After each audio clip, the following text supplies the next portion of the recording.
This video highlights the abilities and capabilities of the MENT Gunslinger Tools.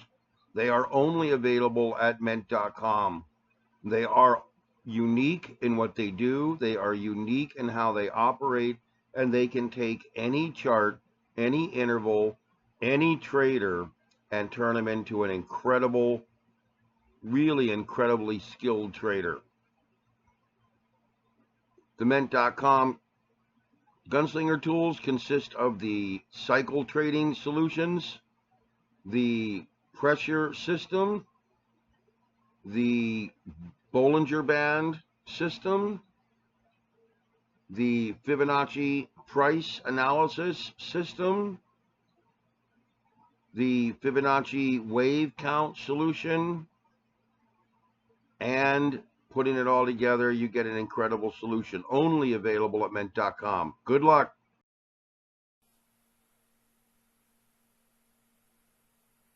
Okay, good morning. Yes, I know I'm still streaming. I am live with the Gunslinger code right now running, trying to help you guys out. We are in the midst of a downward cycle trend. You can see this is a 2-minute SPY chart. We've rolled around a little bit this morning. We're in this downward bearish trending. We have bearish trending here. We have bearish trending here.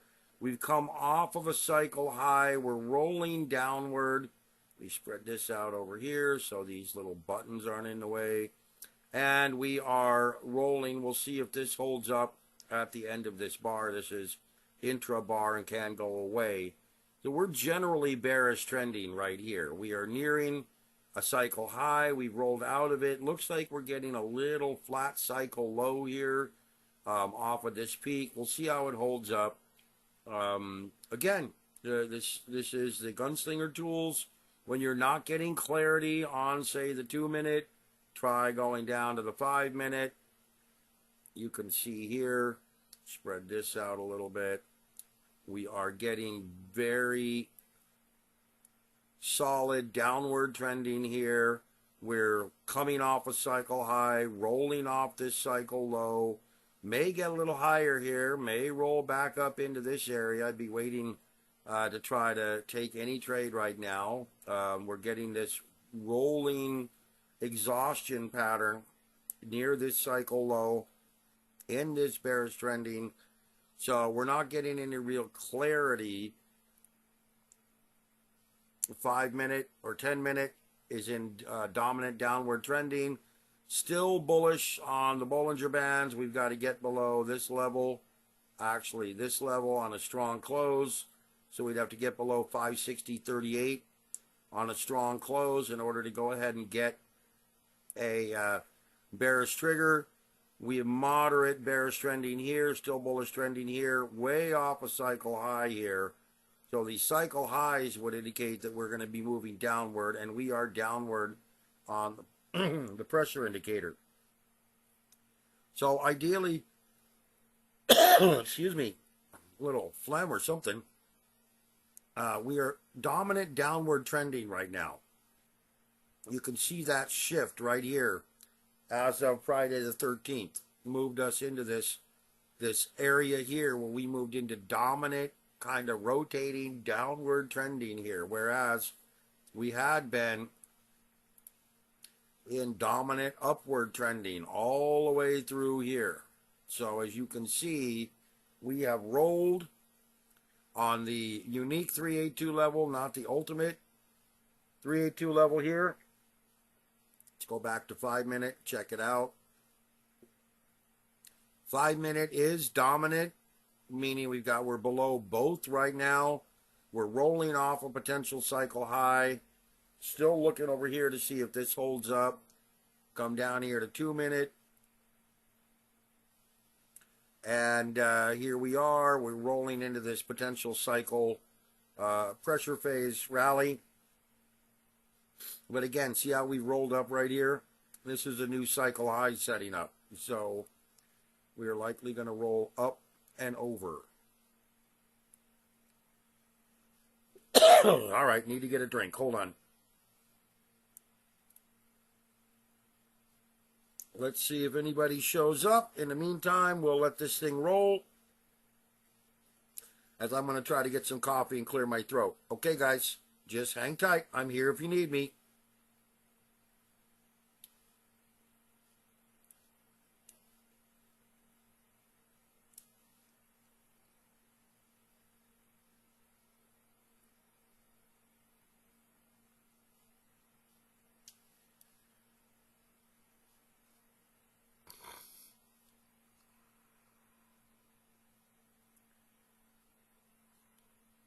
Okay, I got a little extra coffee. Let's see if that helps out my throat.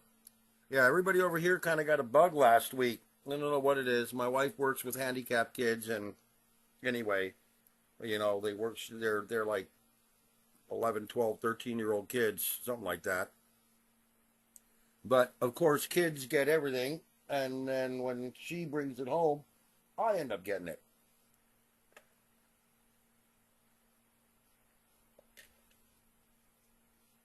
So again, the Gunslinger Tools are telling us that we're predominantly bearish right now.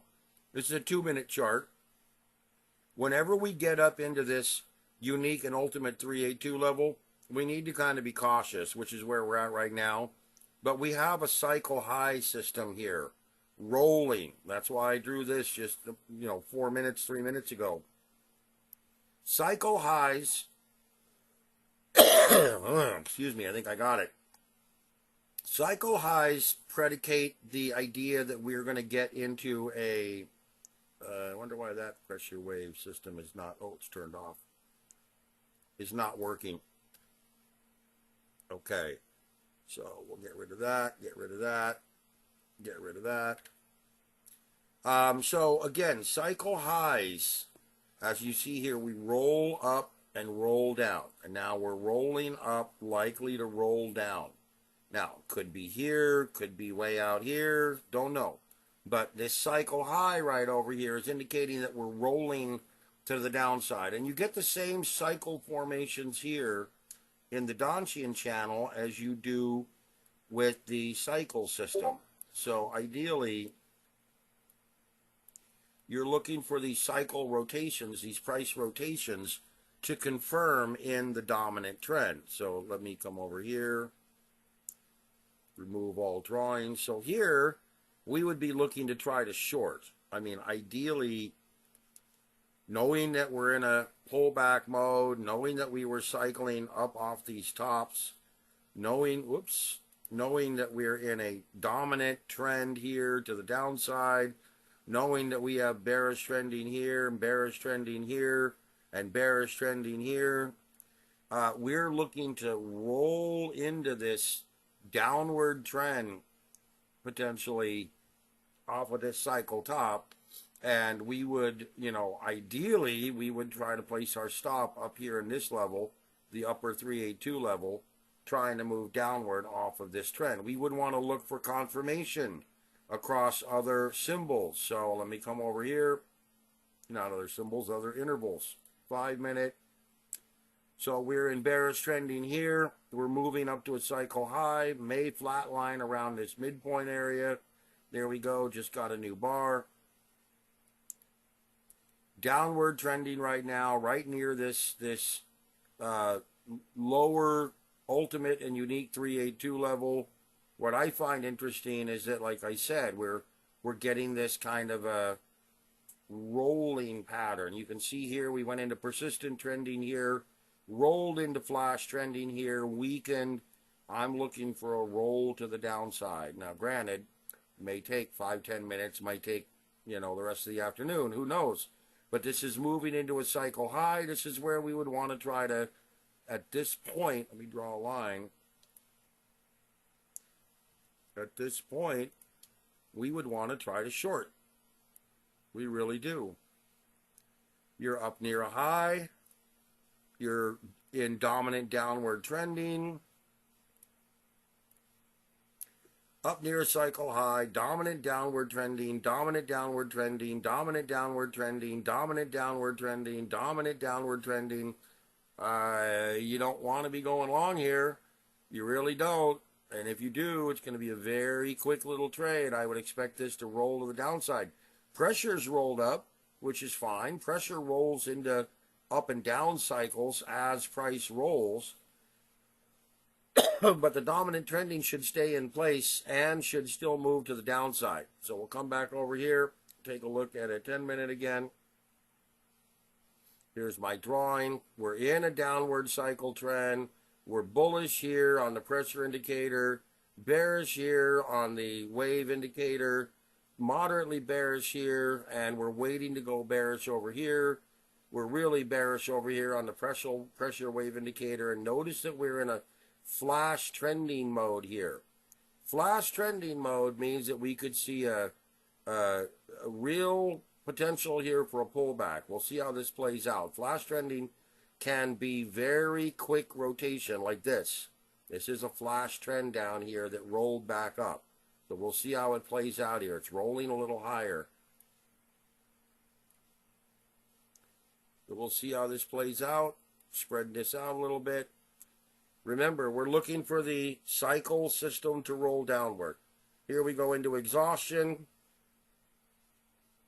So this bullish trend is kind of exhausting out, kind of peaking here, into moderate bullish trending here. That's the pressure system going into moderate bullish trending here. We've kind of peaked out right here. So this could be a good solid roll to the downside.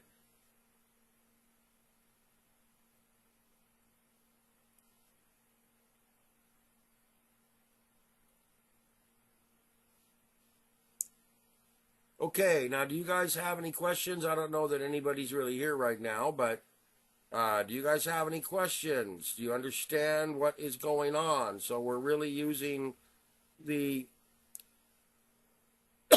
excuse me, pressure system with the Fibonacci system to determine dominant trending. So what this is designed to help us determine dominant trending. When we're above the ultimate 382 level, like we have over here, you're bullish dominant trending. When you're below the ultimate and unique 382 level, like right here, you're into bearish dominant trending. So this is a good way for you to determine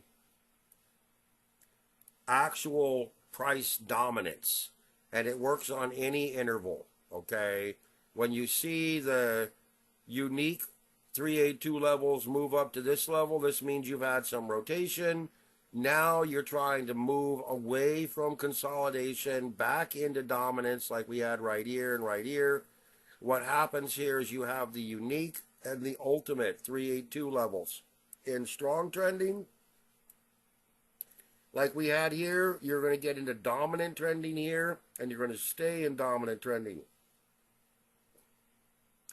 Right here, when the unique 382 level rallies a bit, right here, and moves back into this area, this is telling us that we've had enough of a rotation that the unique 382 level is now telling us that price must clear this level. So really, this level right here, you can see it, the kind of the upper range. There's the lower range. It's got to clear outside of that range in order to establish some dominance. If it moves down into this area, while the ultimate 382 is down here, you are in a pullback mode. If it clears to the upside, right over here, which it did right here, cleared to the upside, you are now in a dominant bullish trending mode again. And dominant bullish trending means we want to try to buy into this trend and catch this rally to the upside. So this is dominant right here.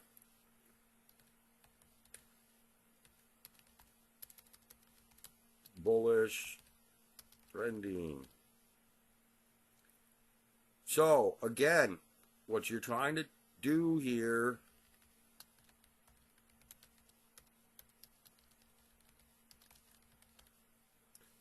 is use the tools to your advantage and be able to catch the trends that are maturing as we play out. Obviously, in dominant trending, we're looking for new highs. So as soon as we get this new high, Great. That's confirming our dominant trending. That means we should expect another new high, then another new high, then another new high. This low warning right here tells us, and I'll spread this out so you can see it, tells us that price has established a new low, a new unique low. Okay, and what's happening at this point is we are failing to continue to establish new highs. We come back over and establish a slight little high right here, new high here, moderate new high here, moderate new high here, and then we roll heavily back down into this downward trending. Okay, that's telling us again that price is running into consolidation, running into stagnation. We're still in bullish dominant trending, but we roll very aggressively down into this mode, puts us back into pullback mode. At this point, we're looking for some sort of real confirmation, and that's going to come when we move back into dominant trending here and move back above this high. This is really a solid breakout back into dominant trending to the upside. Okay, so remember, the unique and ultimate 382 levels are acting as, call it a water level, call it a support and resistance level. It's really kind of a biasing level, as I would call it, but it's really kind of like a water level. You're above the water level, clearly you're climbing, you're bullish. You're below the water level down here and you're falling, then you're bearish. So as we saw back over here, I think we had a bearish trend back here somewhere. This is 2-minute SPY. Yeah, here. So you can see here, we had this big breakdown. So we go from bullish trending all the way over here, moving aggressively to the downside. And remember, whoops, get rid of this. The cycle systems rolled into bearish trending very quickly. Okay, topping pattern, rolling into bearish trending very quickly on this 2-minute chart. And then, of course, we get into this middle area. So we're basically in a bullish pullback through here. Bullish pullback, bullish pullback, bullish pullback. We start getting confirmation, bearish trending, bearish trending, bearish trending. Cycles rolling downward, bearish pressure system, bearish exhaustion coming across here. We get into red trending here, bearish, bearish, bearish, bearish. But really, guys, right here is where we move into what's called dominant bearish trending. At this point, move this out of the way. At this point up here,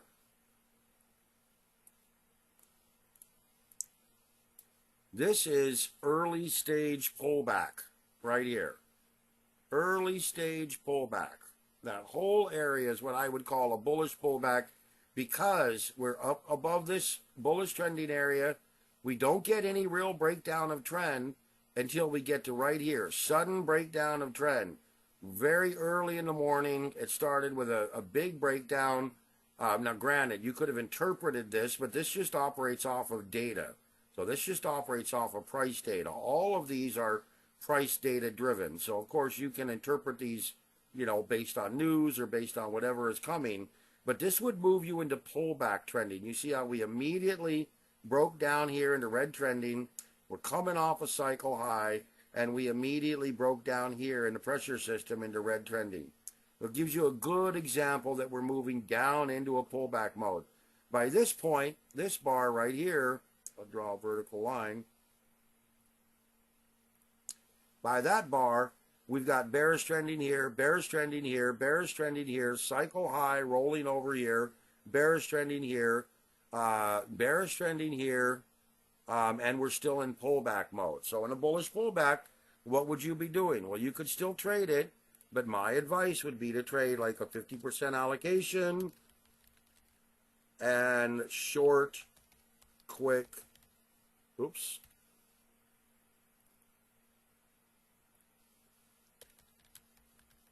short, quick trades. Okay?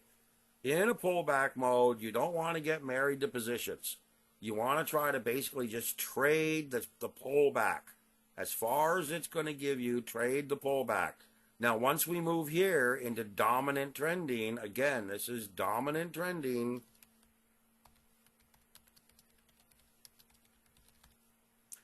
Soon as we move into bullish or bearish dominant trending right here, highlight this in red, at this point, you're clear.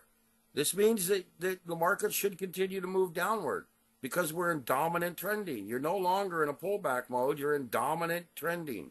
And that's what this is telling us. Dominant trending now until we clear out of this mode right over here back into dominant bullish trending. So right here is dominant bullish trending. And right here is what I would call a pullback. So you can see we get into these pullback modes between the ultimate and unique 382 levels. You can still trade them. You had a beautiful move right here to the upside. It provided you a great opportunity. You had the bullish triggers here. You ran into exhaustion over here. Cycle low pattern here. Turned bullish right in this area. Had already been bullish in this area, waited until right over here to get bullish on the longer term cycle. But you can see the cycle trending was bullish, bullish, bullish, bullish, and it just moved into a pullback mode right here. So ideally what you'd want to do is either catch a cycle low, which is this cycle low right here. You can see it right here as well, or try to catch some sort of an intermediate pullback. This didn't provide a very solid cycle low. The real, I mean, it's a divergent type of cycle low. You can see we had this divergence across here, divergence across here, and divergent lows right across here. So this didn't set up a very clear cycle low. It set up a divergent cycle low.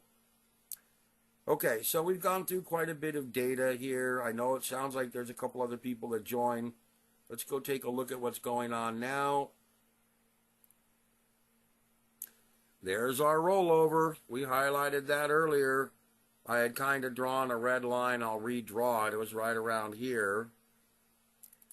And I had indicated that I thought this would be a really good rollover because we had seen the charts move up into this upper cycle range, back into this upper cycle range, and rolling through this cycle range. The pressure system's moving downward. We were into dominant trending. We rolled back here into the pullback area. We had these high cycle areas, and I've been mentioning this all last week. I really do love these cycles because, you know, cycle tops, you look for some sort of pullback. Cycle bottoms, you look for some sort of a pullback. Cycle top, you look for some sort of a pullback. Cycle bottom, you look for some sort of a pullback. Cycle top, so it's real simple. Cycle top, I'm looking for this move. Cycle bottom, I'm looking for that move. Cycle top, I'm looking for that move. Cycle bottom, I'm looking for that move. Cycle top, I'm looking for this move down. You get it? Cycle bottom, here. Drag this over here. This thing always shows up. Cycle bottom, I'm looking for the pullback. Cycle top, I'm looking for the pullback. Cycle bottom, looking for the pullback. Cycle top, looking for the pullback. Cycle bottom, looking for the pullback. Cycle top, looking for the pullback. Cycle bottom, looking for the pullback. And now cycle top, I'm looking for it to move downward. So at this point, we're kind of looking for it to move to the downside because we are in dominant downward trending. You can see the ultimate and unique 382 levels just expanded. This puts us back into pullback mode again. So we are in pullback mode. That means we should be basically only trading with 50% or less allocation. We don't want to be overly aggressive in a pullback mode. We want to try to just let the markets work themselves out. So at this point, we're in a pullback mode. The unique 382 level has rolled, likely off of this low or this low over here. we're getting a bit of a rotation. Let's come back over here, check our cycles. So we'll get rid of these.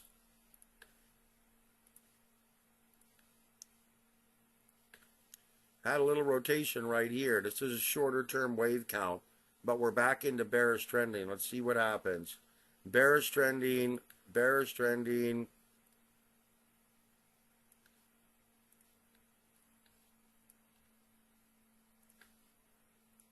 Oop, no. Okay, it's back.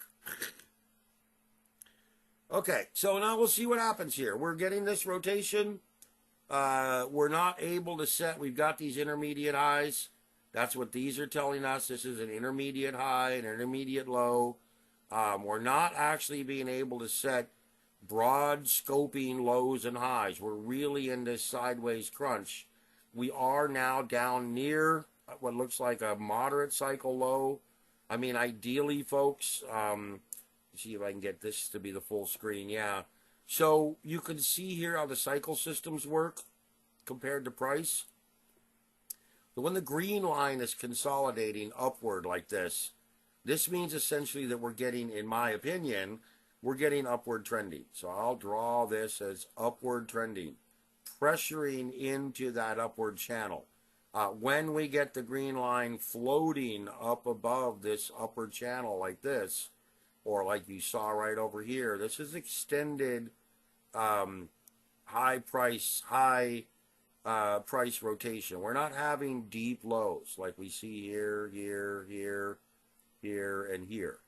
So ideally with the cycle system here, we're consolidating up near this upper quadrant, 75 to 100, and we're kind of looking for some sort of a big breakdown. You see how we're moving down now?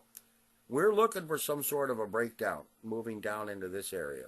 So, you know, we come back over here, you can see this moderate rotation. It didn't prompt a very big downward trend. It was really just kind of flatlining through this moderate rotation early this morning. Still tradable, still a dollar move, still had decent rotation, these deeper cycle lows.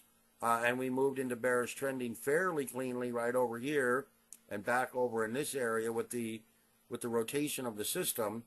But at this point, we're very high. And again, look here, we're very high up in these areas. And I would suggest that we're looking at some kind of a low or low price rotation that's going to come down into these areas. I mean, ideally, if price can't, yep, there's the killer MNQ system running on my other server, so I need to keep that running. So here we are with the cycle systems. We're kind of flat right now. We're moving into a deeper cycle move. Let's see what happens here. We're in pullback mode. You're aware of that. You guys have any questions here yet?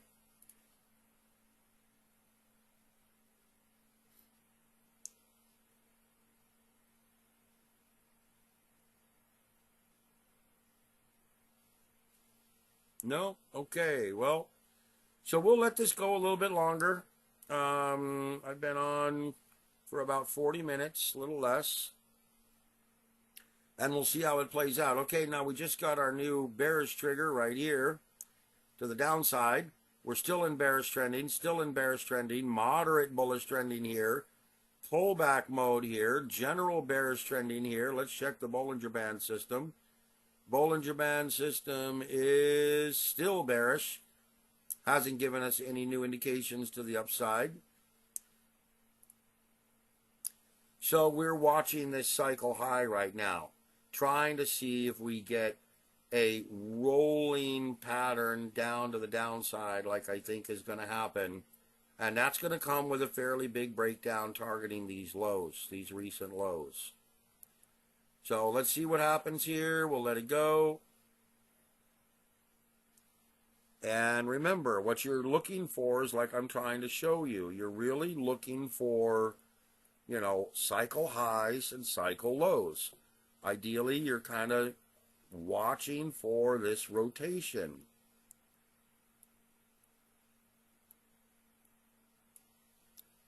and you should be trading essentially this rotation.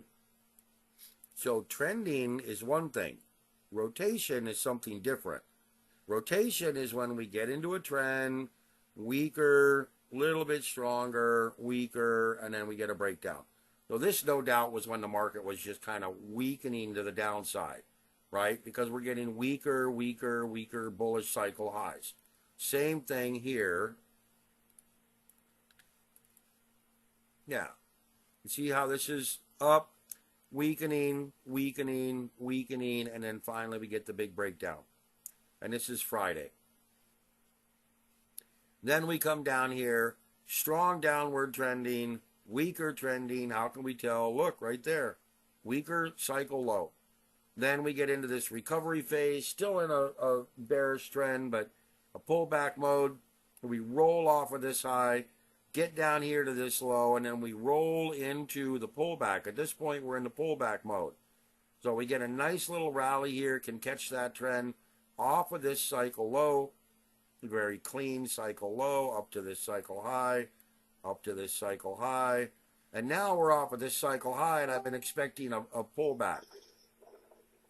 Hey, I got somebody here. How you doing? Your microphone is on. I can hear you. If you can hit mute for me.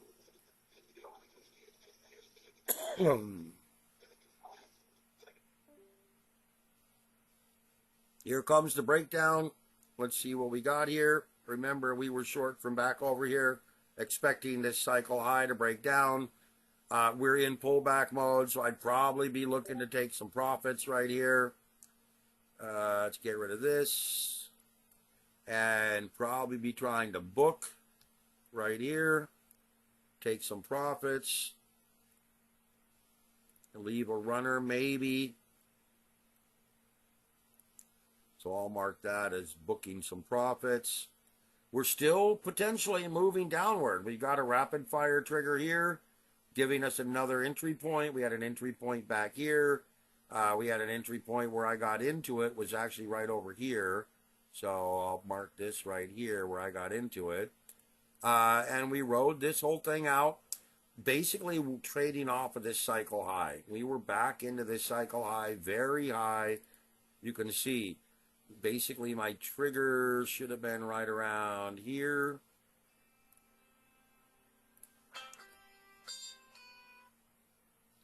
Right around there. It's my brother. I got to call him back. So we're trading off of this cycle high, expecting a big, broad pullback. Now, I've told you we're expecting it to come back down into this area and or this area. We've already reached this lower area. Let's come take a look at it. Nice solid rotation here. Little bit of a pause. We'll give it a little bit more. Remember, we pulled some profit here. That was a roughly from here to here. That was a 31-cent profit. And remember, this is a 2-minute chart. So we're, unless the market's really going somewhere, and this is a bad day to actually show this to you, because like I told you, today's a day we should all be golfing or fishing or reading a book or going and getting a pedicure. Long and short of it, today's going to be a fairly flat, go nowhere day. So we'll see what happens here. I'll let it go for a little bit longer. I get a drink right here.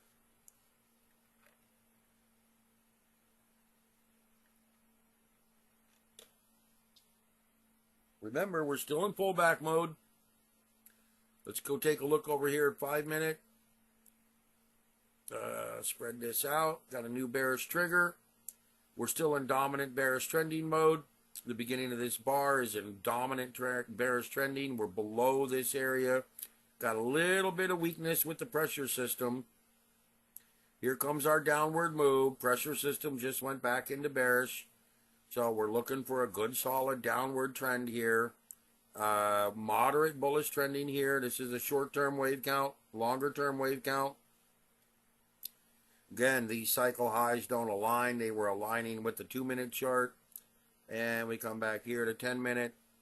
And we are moving downward into downward pressure. We have bearish system here, bearish up here. And we are still in the midst of a pullback trend. So in reality, folks, if we get a good move here, it's going to be down into this 554 roughly area. 553, 554 would be my next area, I would think, for a downward trend. Okay, let's go back to 2 minute. Looking for some more downward trending. Okay, now pay attention here. Cycle system has moved down into this lower area. Okay, we're getting a little bit of a bounce here. It would be enough for me to... Oh, sorry, guys. Like I said, I got a bug last Friday and really messed with my sinuses. Okay, breaking downward. Let's go take a look again. I would not want to hold this. I would not want to hold this much longer, given the fact that we're in a pullback mode. But we do have our gap reversal pattern today, meaning that I do expect the markets to move downward, possibly down in the 557, 558 area. This is a 2 minute chart. I would honestly, like I told you, I would be looking at the cycle system gets down into this lower area here. I would be looking to get out. I wouldn't actually want to hold much longer than early stage, probably right in this area. Right in this area. So we've already kind of taken our first 31-cent profit. We're riding this cycle trend. We're looking for weakness. We don't have any yet. The reason we don't have any is because we're not seeing the cycle systems show any weakness. We're not seeing the pressure systems show any upward trending. Technically, we had upward trending through here, then went bearish right here. Stayed in bearish trending. We're now in exhaustion bearish trending. This is where we should start taking profits and locking in profits. So I'm looking for the next little move right here, potentially coming down. I would be protecting my trade with a stop level right up just below my entry level, right up in this area.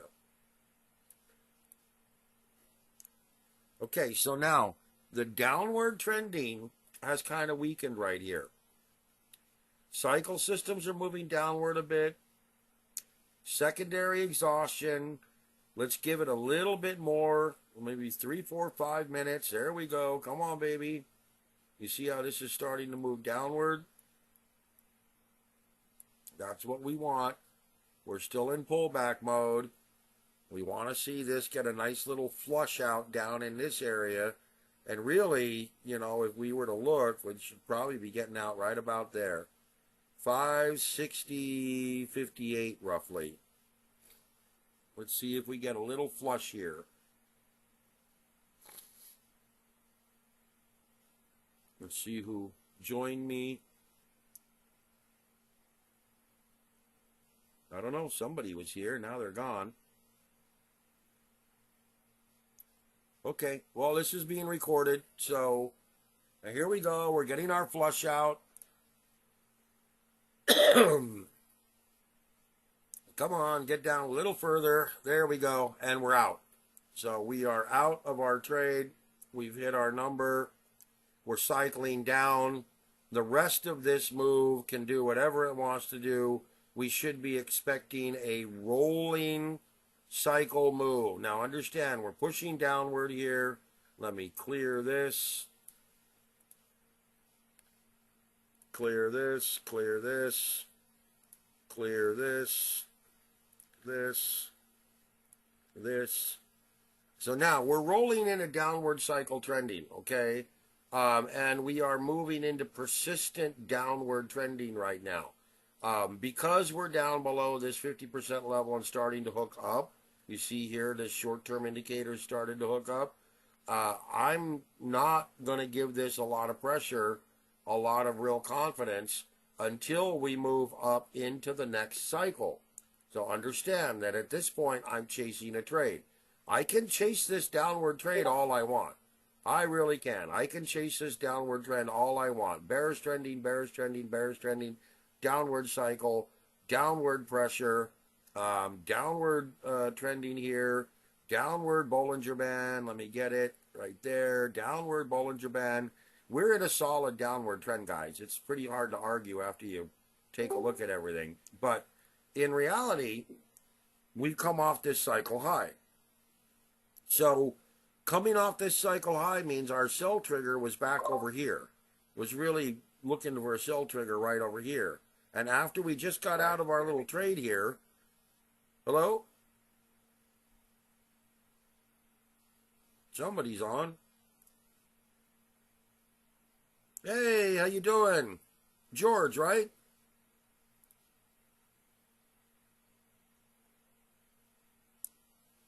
Okay, well, let me go back over it. Because we're down here, like I said, seeing this very weak pressure. Remember, pressure is the driver. Can you hear me? Yeah, I can hear you. Did you have a question?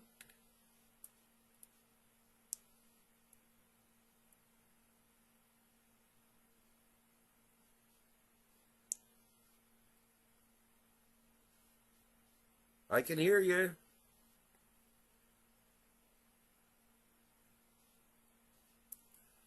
Let me know.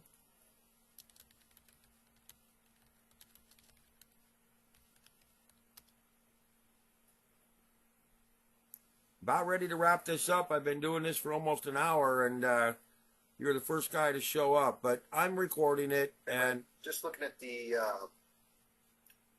bear with me 1 second here. yeah, go ahead. It'll be the fifth pressure exhaustion system. I noticed on the zero line that typically it'll transition in colors. Blue to pink, green to red when it crosses when it's about or in trending mode towards the zero line and below the zero line. Right, those For are 1 minute, for some reason, it's not doing that. It remains green for, I guess, accumulation, and blue for the price pressure. pressure, right. So here's the accumulated line is going to be green and red. That's the accumulated pressure level, and then the raw pressure level is going to be pink and blue. For some Okay. reason, I cannot hear you. Let me figure it out.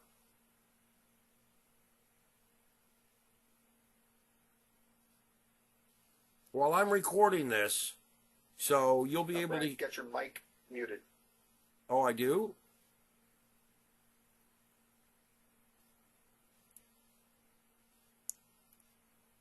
Oh, yeah, I'm here. Can you hear me now?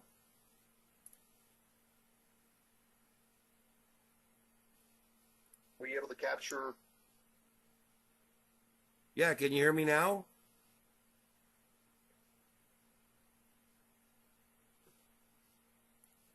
I see that your mic is muted, but I see the your name highlighted when you talk, but it does. I don't hear it. Let me check on my side. Yeah, my mic is unmuted now.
So it looks like we've now started to hook up over here, giving us a pretty good indication that we're going to see a rotation here possibly establishing a new high. So remember, we're looking for a high rotation here to give us a new short entry.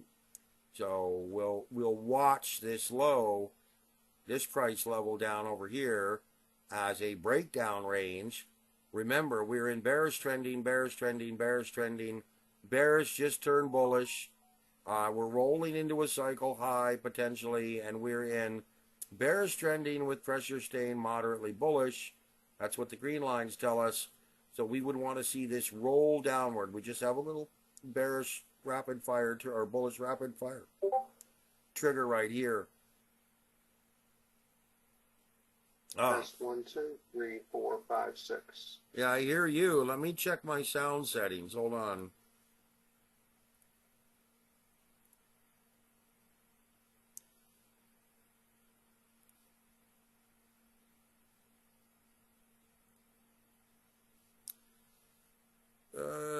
Input, sonar, microphone.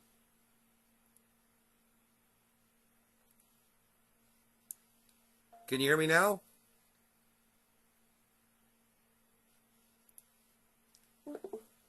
Can you hear me now? Hello.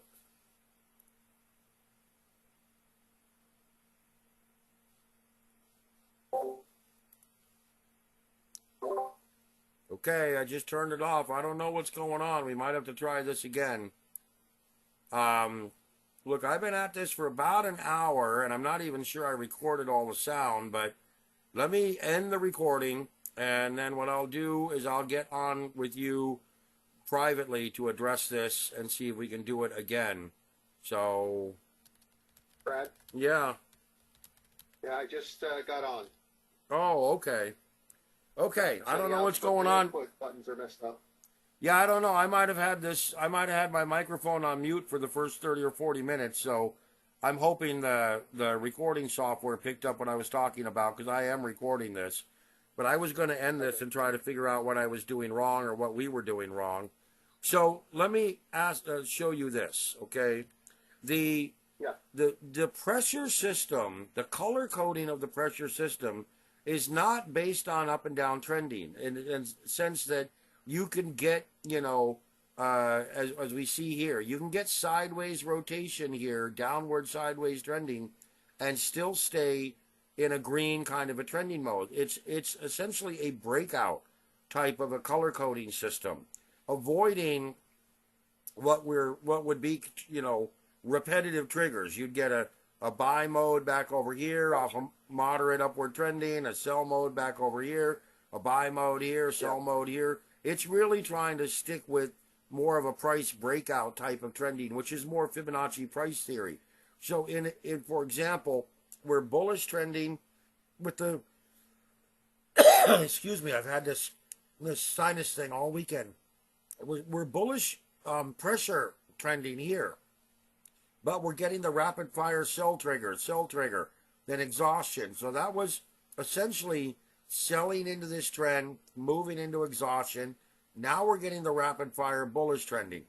So bullish trending here with the cycle low. Remember, when you see these cycle lows here, this gives you an idea that the market should roll upward, okay? And you're getting a cycle low here. We're still in general bearish trending. We're still in dominant downward trending. We're in a pullback mode. I hope you understand that. Let me go ahead and turn this off. When we are between the unique and ultimate 382 levels in this area, we are what's called a pullback mode. That means we have no dominant trend. When we are outside of the areas like right here, below both of them, you are in dominant bearish trending. When you are above in this area, you have dominant bullish trending, meaning the trend should be moving to the upside. When it does weaken and move back into this area here, this is pullback trending. At that point, you need to cut your trading in half, become more cautious, meaning go to 50% or less allocation. This is essentially a pullback, potentially moving into this area, setting up support, or breaking through it like we did right here. So right now, all morning long, since right here, about an hour ago, not even 30 minutes ago, we have been in this pullback trending. And this means we have literally no trend. Now, granted, if these areas were wide and we were trending very largely in this area, okay, you've got no trend, you're sideways, but you can still pick up some nice trades. But right now, we have no dominant trending. And what's going to happen in this area, you're going to see that the Bollinger Band system has just gone to bullish. Okay, the short-term wave count's just gone to bullish. The long-term wave count is still bearish. The Donchian cycle trend has moved off a low, a cycle low, moved into bullish trending. The cycle low system has moved off a low into bullish trending. And we've got these bullish rapid-fire triggers right here. Okay, great. That means that you have a decent little short-term trade right here off this bullish move, potentially in and out in 2, 3, 4, 5, 6 minutes, maybe. Don't hold it long-term. But remember, we come back over here and you look at this. This is still telling us we're in pullback mode. Pullback mode could continue to rally all the way up. But when we're in pullback mode, this means that we are exhibiting no trend. No real defined dominant trend. Is that clear? Understood.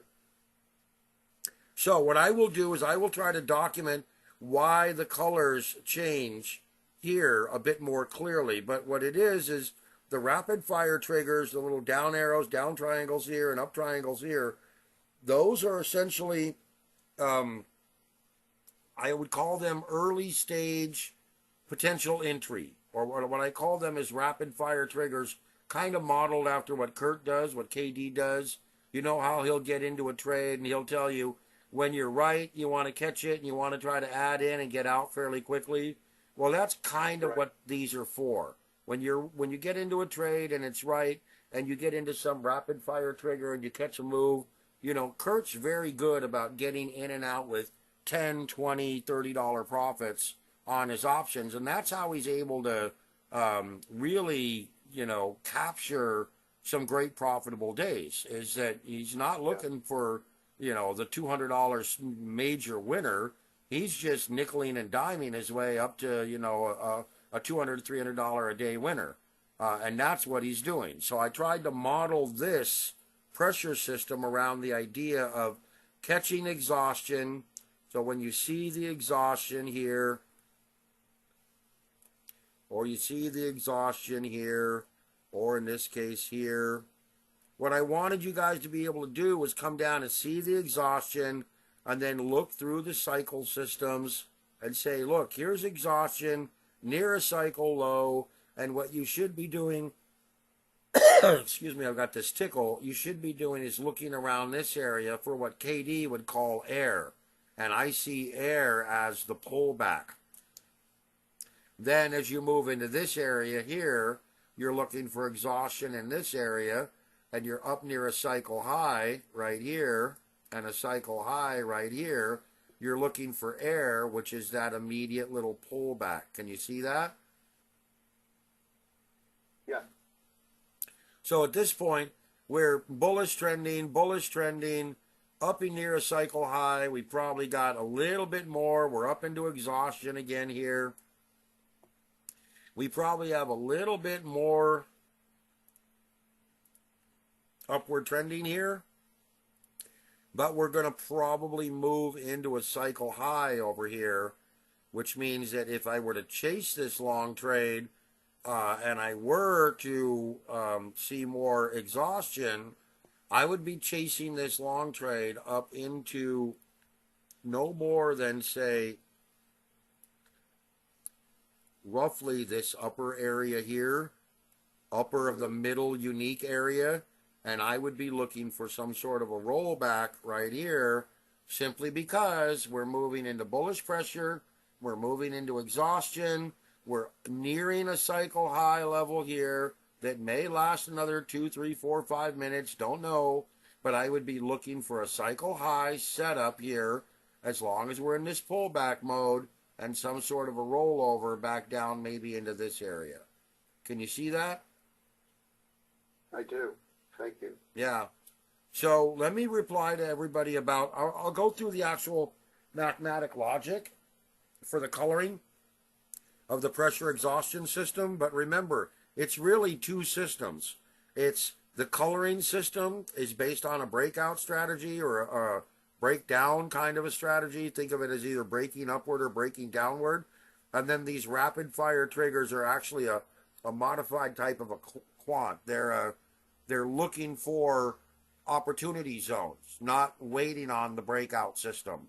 So that's why you get the coloring is different. You know, you can be green trending and showing short triggers. That's because the breakaway system hasn't generated a breakdown trend yet, but the quants have generated short triggers. And look, here's our little breakdown setting up already. Now, might be early, Yep. but there it is. Yep. Got a question. Go ahead. So, bear with me 1 second. On the Don chain, looking back at the Don chain, actually, correction. Let me just go back and finish with the bit pressure. So the pink and blue reflect price, and the red and green identify accumulation, like volume. Accumulated pressure. It's a quantitative model that is designed to show you what's called persistent or non-persistent trending. So the whole purpose of having the accumulated pressure, which is just a name that I call it, it's not really accumulated. It's a measure of, think of it as the easiest way to consider this is when you get persistent trending, you're getting natural, organic, upward or downward price pressure. And that happens when we get into this mode. Let me show you. Okay, give me 2 seconds there. Hey, Ken? Ken, if you could mute your mic. Thank you. Brad? Yep. So that's a reflection of what is called persistent or non-persistent trending. Think of it as, you know, like a flash in the pan type of trend versus a more organic, natural upward momentum or downward momentum pressure. And let me try to explain to you where that is. So flash in the pan. Would that be on option pricing or just flat out just anything? This is on pricing. It's just understand that this data, this pressure is based on this pricing.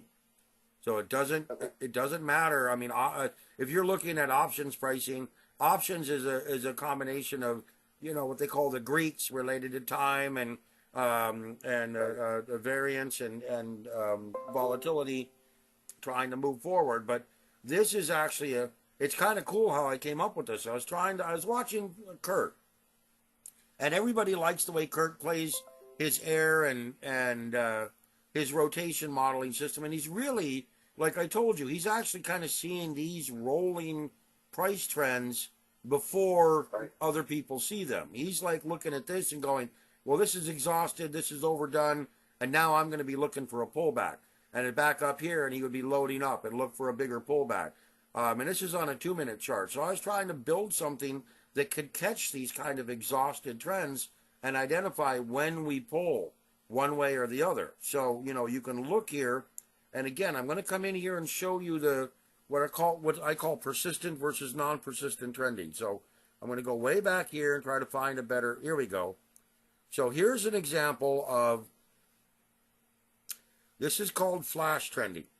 Flash trending is when you get right here, when the red and the green line exceeds the pink and blue line. The accumulated line is below right here as well. The pink and blue line in a downtrend, or the red and green line is above the pink and blue line in an uptrend, like right here. That's called flash trending. And that's an indication that you're getting almost like a flush out high or a flush out low. And what it is essentially you're getting a bunch of people probably getting stopped out down in this area or getting flushed out that's going to get some sort of an immediate reversal event. And same thing here. You're going to get some sort of an immediate reversal event. Same thing here. That's why I call it a flash mode. Now, persistent trending is this. When you get the blue line up above the green line. And this is called persistent trending because right across here, you're getting the pressure system is higher than the accumulated pressure, the flash modeling. So now you're getting an organic uptrend. This is going to be an organic trend until this point where we move into flash trending right here. This again is flash trending. Why is it flash trending? It's because we've got the green line above the blue line. Can you see that? I do. And as a matter of fact, what I have done in my strategy, reading exactly what you've taught us before and what you're mentioning now, is actually before that I see that trend beginning. And it's below the zero line that you say that, hey, the pink and the blue line are advancing the red and green line. There's a positive price appreciation or increase. Probably like right here. Right in that area. Yep. And that's exactly what you're seeing. You're seeing pressure shift. So now let's come over here, and what you're seeing is pressure is shifting. So here's that area, right over in this area. We're still in a downtrend. So think of it as the easiest way to explain it is like, think of it as a soccer ball in a pool. Okay? If you leave the soccer ball alone in a pool, it's going to settle at water level. Make sense? Yep. Okay. In order for that soccer ball to move above the water level, it's got to have some sort of an upward pressure mechanism holding it above that water level. And as long as that pressure system is in place, that soccer ball will continue to stay above the water level. And now that's fighting gravity. So understand that prices, in order for price to move in that direction, we've got to have some sort of an upward pressure momentum actually driving price to change direction. Now, same thing with the soccer ball being below water. You've got to have an immense amount of pressure to try to push the soccer ball downward below the water level. And that pressure has to maintain in order to keep it there. So what you're seeing here, and I can't really get rid of these, I'll just shorten them so you can see them. What you're seeing here is, and you see it here as well in the cycle code, you're seeing the pressure system right here move downward in persistent trending. Remember, this is persistent trending. Right here, all of this blue up in this area is persistent trending, and it shifts right here into downward persistent trending all the way through here, and then it starts to move into upward trending here. Now, this is what we would call a downward flash signal. The bullish pressure system is basically pressure is shifting. It was holding the soccer ball downward here. Now it's weakening, and it's now moving back to the upside. Here we are technically at water level, and then we move into persistent upward trending. But this area is kind of important. This is flash downward trending. Any move down you get right here, it's probably going to be short-lived, maybe a little violent, but probably very short-lived. So we come back over here and look. This is the area. Any downward move you get is probably going to be short-lived, maybe a little violent, and it's going to react with a very strong upward reversion or rotation. You see that? I do. Right here. I'll try to draw it. That's exactly the area that I've been focusing my entries on. Perfect. As long as you understand that, you know, when you get into this mode, this upward trending mode, just remember that if pressure really starts to roll back down, back below, you know, and you can use Fibonacci levels, but if it starts to roll back down, you're getting stronger and stronger pressure. And this is what I call divergence. You've got a nice lower or higher low system here in combination with a lower low system here.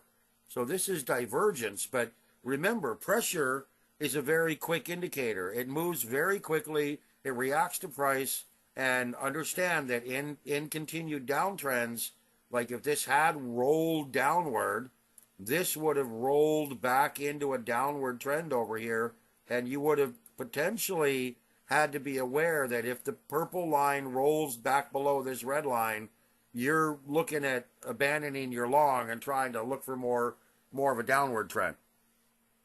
Understood. So what would you recommend being kind of a second cross-check? Would it be the cycle? I'd probably be looking for cycle lows. So understand that when you get into a scenario like this, let's leave this where we're at. You're seeing this roll over. I'm coming over here. I would probably be looking for a cycle low like you have right here. Deep cycle low. Okay. And now you're in early trending, and you would really want to see this break here. The green line, I call it the bias line. The green line is actually more of kind of think of it as a smooth intermediate line, but this acts like almost like a stochastics or a MACD type of a crossover. When you get this deep roll, you're getting kind of a flushing of price. So it's a good sized rotation. When you get these little narrow rolls like over here, this is persistent upward trending. This is really, going nowhere, upward trending right across this area. We're looking for, essentially healthy price rotation should be fairly deep, fairly broad in normal cycle rotation. But if you're looking at this type of a level here and you're getting off of this trend here, and you're really looking for an entry off of this area, you would want to see, again, persistent upward trending here with the cycle line. So, for example, no, I didn't want that. I tend to just leave the draw thing on. For example, in a cycle rotation, the blue and the pink line here will continue to accelerate upward. And now, I'm not going to tell you what the pressure system is built upon, but the pressure system is it's kind of cool. So how can I explain this? Brad, a little confusion because the term pressure system is used quite frequently, so I can't distinguish between which one you're talking about. Okay, see this lower pressure system right here? Yeah. That pressure mechanism is used in everything else. Okay, I want you to understand that that's why everything is pressure, pressure, pressure, pressure. I built this, and that's why I'm going to try to explain it to you.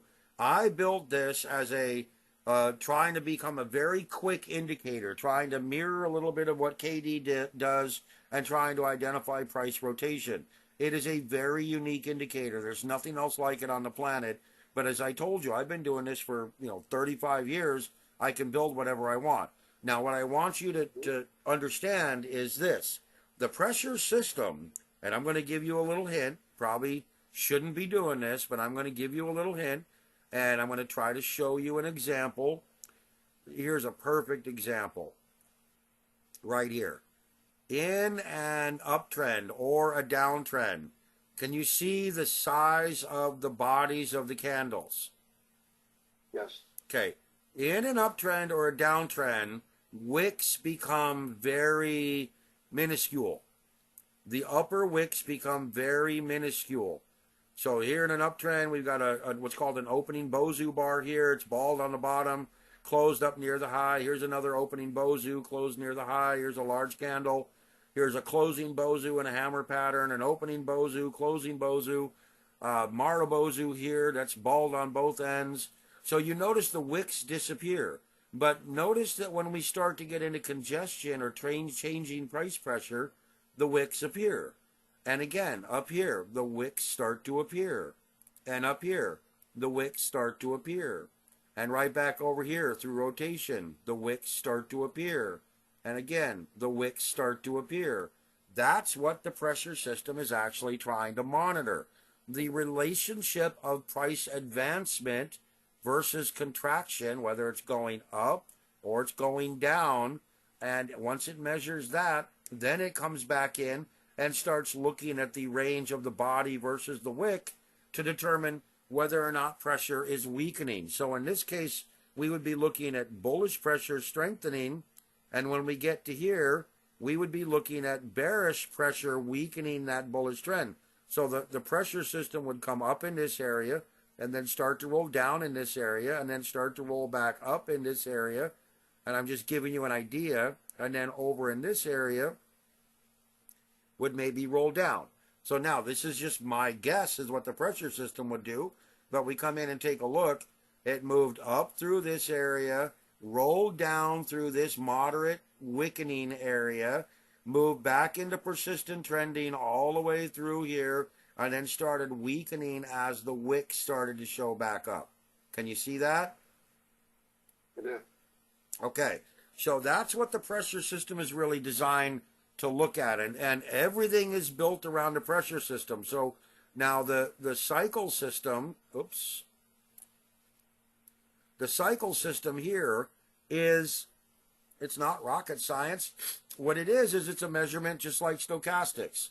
So stochastics is a measurement of price high or low within a range. So hypothetically, it's like a glass full of water or half empty.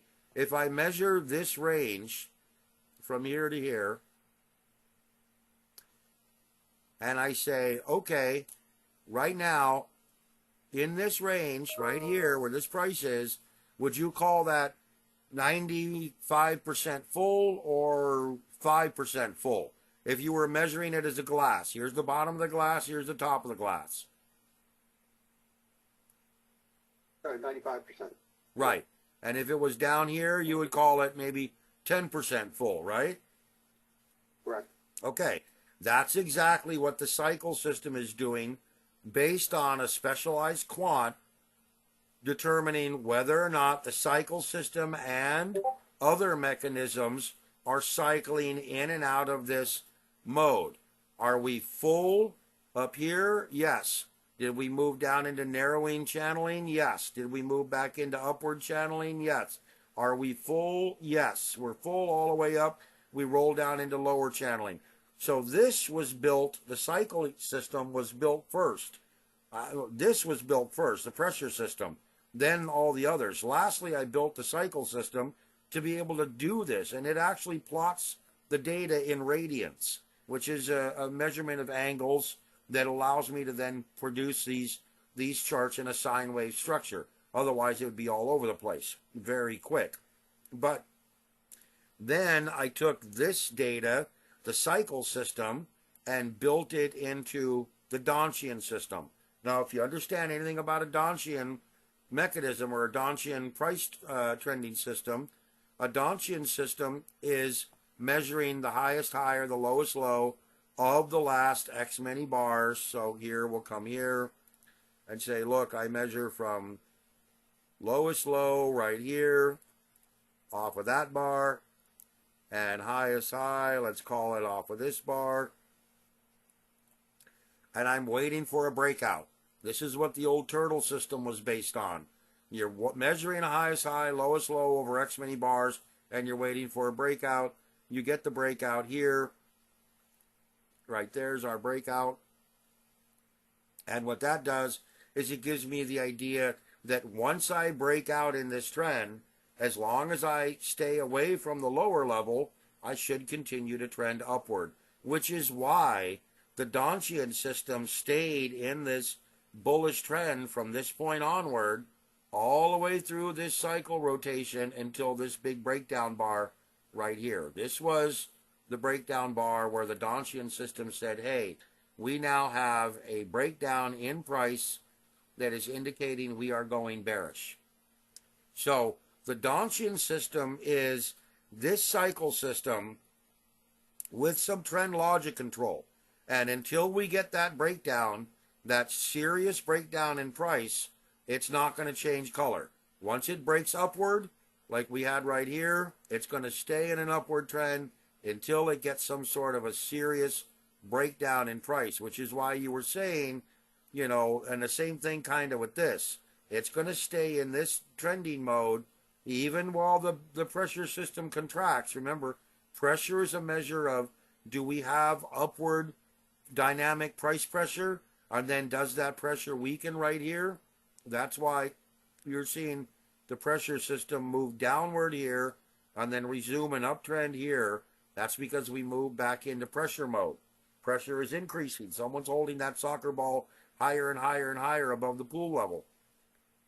This system won't change direction until we get a substantial price break, which is here, which is why, again, you see it rolled all the way down and it finally rolled into a price break back over here. Now, you can modify this. You can come in here and you come into the inputs, short Donchian length and long Donchian length, and then mid and long. So if I wanted to set this to 5, 10, and 20, now you're going to start getting quicker breakdowns. You see that?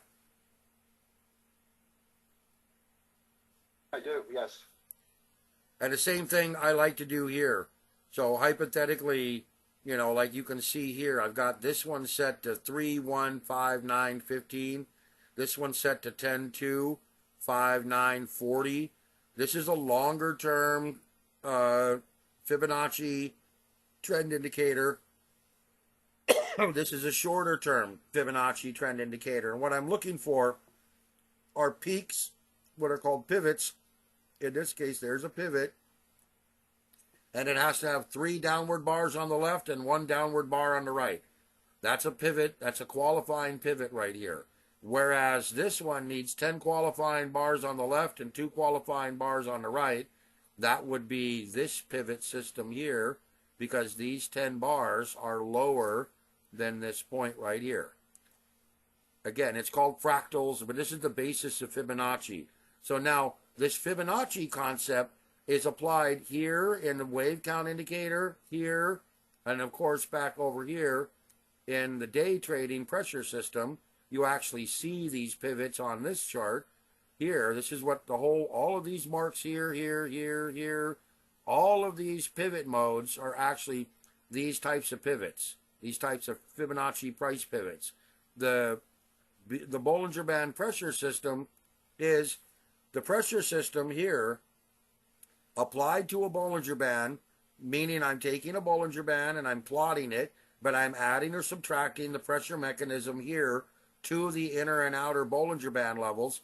And what this does is this tracks the highest, so if we're in an uptrend, it tracks the highest low level all the way across until we get a breakdown. And at that point, Yeah, that's one thing. it starts tracking the highest high level until we get a breakout. I like the feature that you've allowed us to adjust the parameters of inputs. And I've made an adjustment on that adaptive Bollinger Band pressure system. Wonderful. I want you guys to be able to use this. And like I said, so default, I can't remember, it was this one I changed, the Donchian. It provides a pretty good definition. So there was originally, I think it was 20, 40, or 10, 20, 40. I'd have to reload it to go back to defaults or look in the code. So originally, what I want you guys to be able to do is see the trends and become familiar with it and learn what it does. Ask me questions. We'll go over charts. We'll do this more often. And, without going into proprietary coding, I'll explain to you what it's doing. But the pressure system is, like I said, pressure holding the soccer ball up and above or below the water level. So think of that as what's driving actual price. You can be in an uptrend right here, okay, and have pressure really weaken in a flash mode right here. And you can actually be in an uptrend and have price contract. That happens. Or you can be in a downtrend and have price contract like that. That does happen. And you can see, here's an uptrend with price contraction. Here's an uptrend with price contraction. The point behind this is I want you to be able to try to learn to buy into the lows. Learn to buy into the lows. Not get trapped thinking this is the top and it's going to crash, or this is the bottom and it's going to go up, and this is the top and it's going to crash, and this is the bottom, it's going to go up. You know, I don't want you to be in those modes of thinking that everything is going to be a killer, massive move. No, no, no, no. That's not the way it works. What happens is we stay in these trends and we cycle through these trends until we change direction. And the Fibonacci price theory system, this one right here, tells us, look at this. Oops, drawing everywhere, but notice that notice where the ultimate and unique 382 levels are. So even if I get rid of everything, and you probably figured this out, and I don't know how to do this yet in PineScript. So these fill functions, these background fills, they have to be done as what's called a main function call. It cannot be encompassed in an on-off switch. It can not be encompassed in a if function. It's basically, it's part of the code or it's not part of the code. That's all you can do. I could probably get it to plot no color. You know, I could probably get it to do that if it's not on or off, changing the color. In fact, I'll try that so you can turn them on and off.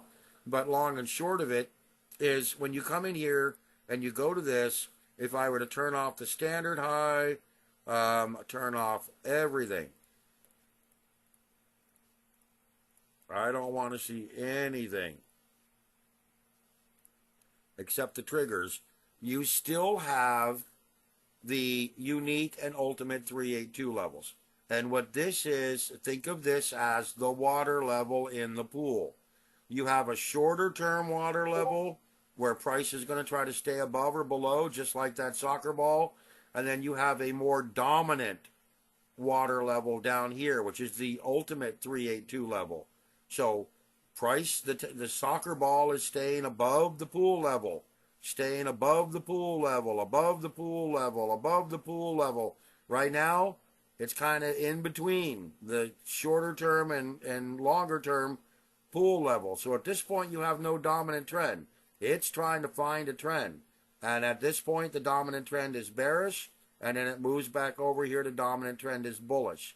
So the whole idea here is using these levels, these as like the water level, the bias for what price is actually doing. Now, you can get chopped around. It's a 2-minute chart. That's going to happen at times. But when you get into solid trending, here we are with the current chart here. But when you get into current trending, you're going to see it stays very solid for extended periods of time. And when you get into this consolidation, like we see in right over here, and you don't know what to do, all you got to do is come back over here and try a 5-minute. Where are we? We're dominant bearish trending right now. Go take a look at a 10-minute. Where are we? We're in between. We're in a pullback mode. So you look at this 10-minute here, and I'm going to tell you that if we get the pullback that I expect,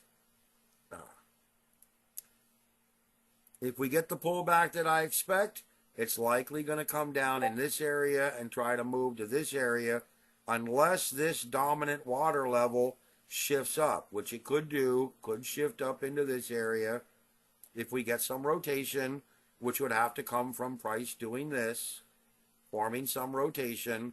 Then it could shift, and then my target objective would be roughly this area.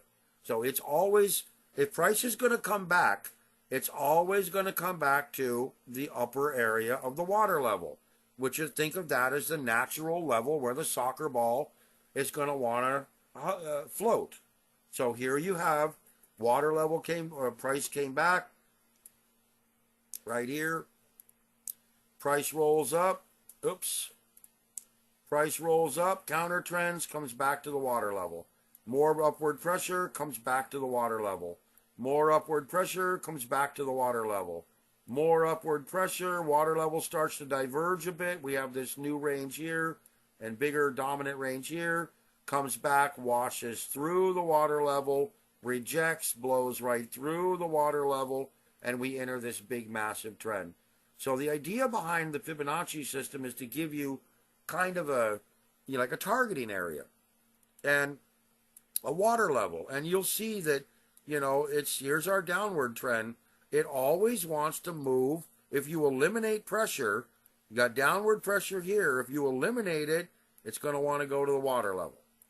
And then it has more downward pressure, it gets eliminated and went to this water level. More downward pressure, eliminate the pressure, it goes to this water level. It always wants to go to the water level. That's what happens if we eliminate pressure. It always wants to go to the normal, call it water level, to try to find a trend or try to establish a new trend. So as long as pressure is dominant in the trend, like right now, we're getting very little pressure. We're getting sideways rotation near an upper channel. So if I come over here and I'll eliminate all of my drawing, we're nearing an upward channel. We're getting moderate breakdown pressure here. Let's come over and take, this is a 10-minute chart, by the way. We're still bullish. We're below the water level. We've got have been moderately dominant downward. My estimate would be that we are going to be looking at a downward move, again, potentially targeting down into this water level. And because we're at a cycle high and moderate cycle here, I'm waiting for some confirmation of a breakdown. This would be an early stage confirmation, or using your mechanism where waiting for this blue line here to move down below the green line, this line, would be a very solid trigger point. Right now, if you look here, we're in flash trending. This is downward flash trending. This is downward flash trending. So understand, flash downward trending, even though it's not red here, the green line is below the blue line in downward trending. That means that we have flash trending taking place. This is a flash trend. It could end, could continue to stay sideways. We want to see persistent trending, and we want to see this roll downward, giving us real definition that the pressure levels are moving into a downward cycle. That would give me good solid confirmation that I can short this market and catch a move within, I don't know, 8, 10, 12 minutes and try to book some profits. Awesome. Awesome. Is that helping? Oh, absolutely. And remember, I might see things differently than you. So I want you to be able to pick it up and use it how, best suits your style. I know my style is that I would be, first thing I would look at is what dominant trend do we have? Well, we're in a pullback mode. We don't have dominant trending here. We can come back over here to 30-minute. We're still in moderately dominant bullish trending, it looks like. So again, longer term out, we had this big rally. It's going to stay in bullish trending.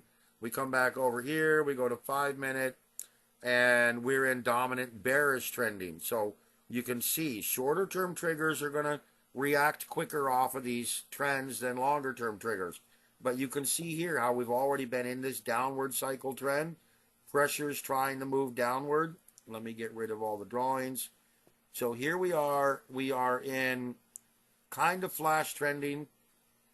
We're off a cycle high here, but we're not really getting any big breakdown. We're rotating into this mode, green, red, green, red, green, red. We're pretty darn flat, if you ask me, and we're not getting any big breakdown. So in reality, at this point, based on this chart, based on the 10-minute, knowing that I have this potential for a fairly big down move, roughly into this area, and off the 5-minute, knowing that we're in this fairly flat channeling, I would need to see something break away from this channeling in order to give me some real solid opportunity of a downward cycle trend. Otherwise, it's going to stay in this trend forever, potentially. Now, my Gaussian... I'm working with ES. Yeah, it's going to be very similar. Yeah. So we got a gap reversal. And I posted earlier that we may see the gap reversal come later in the day. In other words, and of course, we also have the Fed meeting or the Fed decision on Wednesday. And if you know anything about the Fed and what happens normally right before the Fed, is the market tends to go nowhere, which is why I told everyone go take a day off, go golfing, go read a book, go lay by the pool. You know, the markets tend to do nothing except get choppy and stay flat right before the Fed. So we're looking at, you know, I'll go over here. We're looking at 16, 17, 18. We're looking at this area here where Wednesday, Fed announcement day, pretty much right here, is where I think trending and volatility is going to come back. Until then, I think we're just going to waffle around, just do nothing, go read a book, do nothing, into that move and start to move downward. And again, that's all because of my cycle patterns. I highlighted it in the morning video. We get a gap potential on Wednesday. We get a top resistance on counter trend, which means we'll probably set up some sort of a bottom, kind of like this. So get our Wednesday. I actually drew it perfectly. So we get our breakdown because of the Fed. The following day, the 19th, we get a bottom reversal, which would be just like this, rolling off a low and then rolling higher. And then we get our breaking up or down. I think the Fed is going to be completely unchanged. I think we're going to roll into a new top and start to roll downward. And this moves us into this big next week, where I think we're going to break downward. We got gap breakaway, carry over. Sorry, this is a counter trend breakaway. So more volatility Monday, Tuesday. Carryover and carryover mode, which means we should see whatever the dominant trend is then. And then a crush pattern and trending mode. If you know anything about a crush pattern, could be a huge bar. And again, these are kind of make or break. They either show up or they don't. And then we have a gap potential on Friday, I think in downward trending mode. Then we get an inside breakaway, downward trending, I believe. Harami inside, stalling, trending crush pattern, I believe, is it going to be a downward day, reversal rally, and then up, down, up. Now, understand that the up, down, up pattern in counter trend mode would be a down, up, down. Down bar, crush, up, reversal rally, down. So up, down, up in counter trending mode would be a down, up, down. Does that make sense? It does, but I have to have reminders to kind of kick in that those terms based on the previous one. That would be helpful, you know? Yeah, I've been trying to document them. And, I mean, there's about, I don't know, about 70, 80. Believe it or not, there's not a lot of unique patterns. So the way I map this whole thing out, it consolidates the Gann and the Fibonacci data into really maybe 60, 70, 80 patterns. And right now, I don't have any real gaps in the data. I'm working on filling out the gold chart. But remember, it is interpretation as much as the data. So, you know, by my own experience watching these things over the last 2 years, I have a pretty good idea of what to expect. As you guys who don't see them and haven't seen a weekend gap pattern or a base rally 301 pattern all the time, you guys are just learning them, especially if you're only 2, 3, 4 weeks into this. This is all new to you. My job is to try to interpret it and provide it for you, because I can't just tell you that a crush is normally, I can tell you right now, a crush is normally in an uptrend, a pretty big downward trending pattern. It's normally, Understand that. It's normally breaking downward, normally. But in an immediate pullback, for example, when we come back over here and we're away from the water level here, a crush pattern would typically be like this. So a crush pattern would be some kind of a big blocky crash like this. When we're away from the water level here, a crush pattern would be a move like this. Kind of a reversion back to the bias level. So you really have to pay attention to where price is and what it's doing as we move into this trend. So this pattern here, this crush pattern here in a downtrend, if we are in a downtrend by this point, could be a pretty good upside reversion. And depending on what's happening here and where we are with the water level, this could be up or down. I just have to kind of look at it as we get to it. It still tells me this is going to be a big bar. This is going to be a big bar. Breakaways can be big bars. Gap reversal, normally we just see some sort of an opening price gap, and then it changes direction. Whatever the current trend is, it'll reverse to the other side. Tops and bottoms, so you get top resistance or a base rally bottoming pattern here. Tops are like this. Tops always form kind of like this throughout the day. Bottoms always form kind of like this. It can come early and go like this or like that. It can come very late and you be a little hook or a little hook. But there's always some reversal with a top or a bottom pattern. Brett, could you go to S&P Futures? Yeah, the ES. TV, it's going to be, ES2, which is the current contract. I'm not sure because I pay for data with two different servers. So I'm not paying for data.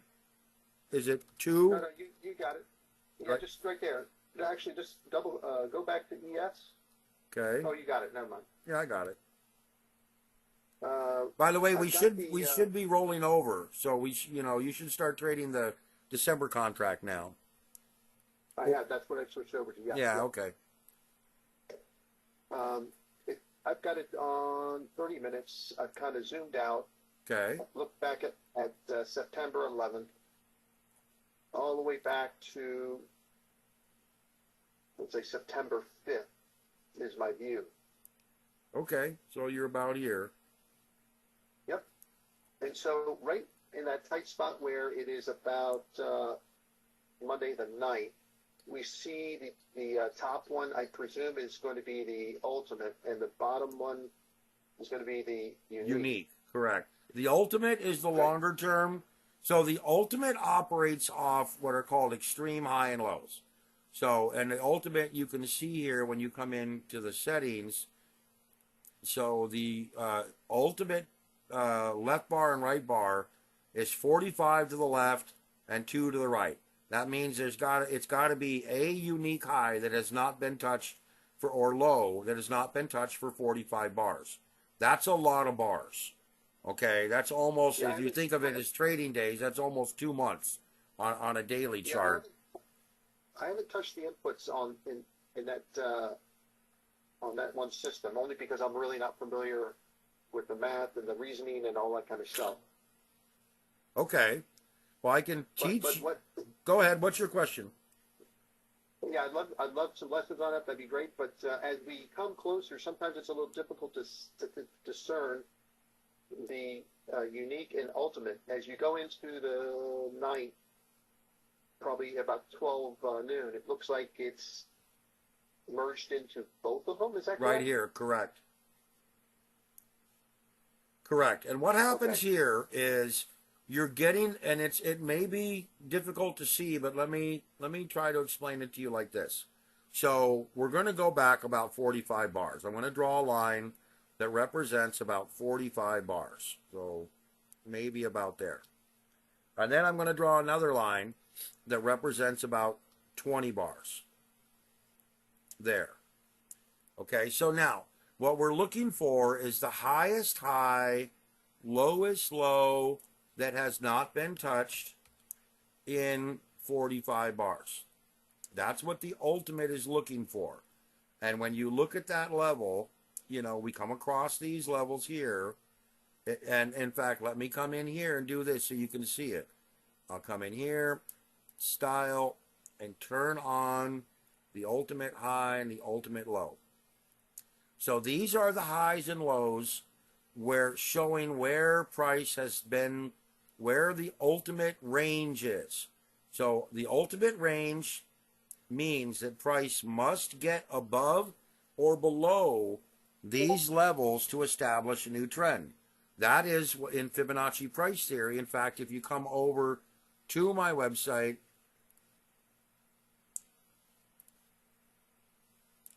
and you log in and you go to training,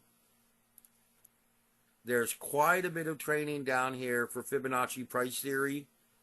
This one, just look for Fibonacci price theory, and or using Fibonacci price theory and or Gann structures, dissecting the SPY with Fibonacci price theory.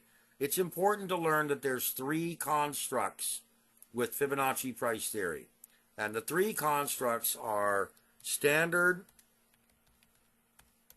high-low setups, unique, high-low setups, and then ultimate high-low setups. Now, unique or standard are shortest term price rotations. And these can be adjusted to anything you want. Now, typically I tell people the shortest term price rotations should be basically within, and this is the way I taught it for years, 3 to 5 bars, meaning it is a unique high or low that is set up within 3 to 5 bars. So that's really just very tight intermediate price rotation. Now the next one, the unique, is the midterm price setup, and this one should be 15 to 20 bars. The point behind this is if you understand price rotation, you're going to get, and I'm going to explain this to you briefly here, but I want you to go watch those other videos, please. And then ultimate is 40 or 50. So let's call this 40 to 50 bars.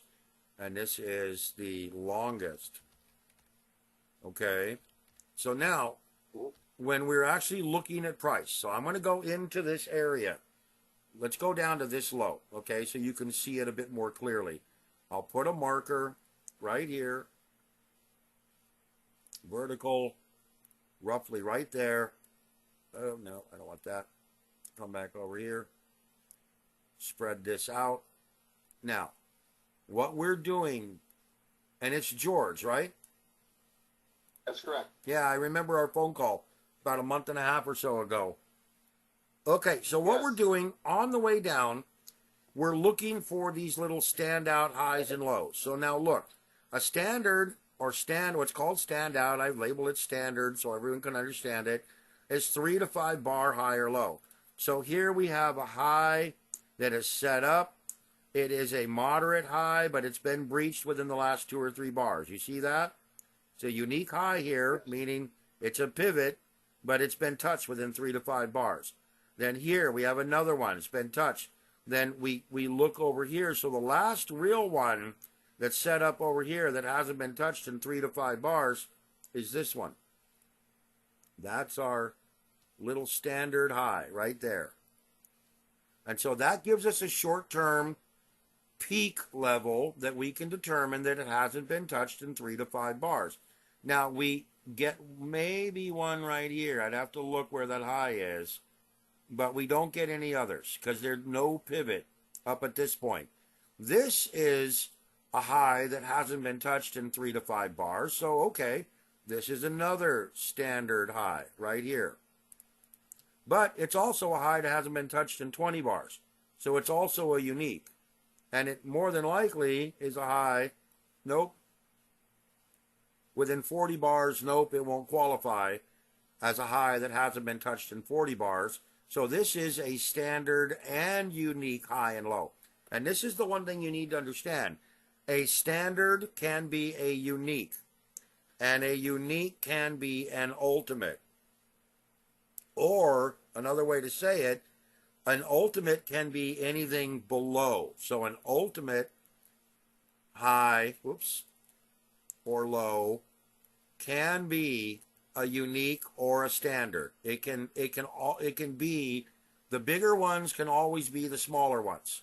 So they're more than likely they will be. Because if it hasn't been touched in 40 bars, then it hasn't been touched in 15 and it hasn't been touched in 3. Does that make sense? Yes. Okay. So when we're looking at price rotation, what is happening here is you're seeing when they align. Let me come back here and show you. when they align like this, you're typically getting volatile rotation, meaning that they have not diverged. The unique and ultimate levels have not separated. When they do separate, you're either getting some sort of a trend rotation or some sort of a trend expansion to the downside. Now, in order for the unique and the ultimate to diverge or separate, you need to get some sort of a unique rotation where we have a unique setup, like right here. This is a unique high that hasn't been touched in 20 some bars, but price has been touched in 40 bars. So this sets up a unique high, and as soon as we roll off of that by 2 bars, we roll the 382 level between, and it's fairly simple to figure out, between this high and this low. And if you can imagine, again, I just taught right here, imagine I want to look at 38% of roughly this high and this low, puts me about, well, should be putting me right about here. And then the 50% area should be putting me right about here. And the 618 level should be putting me right about here.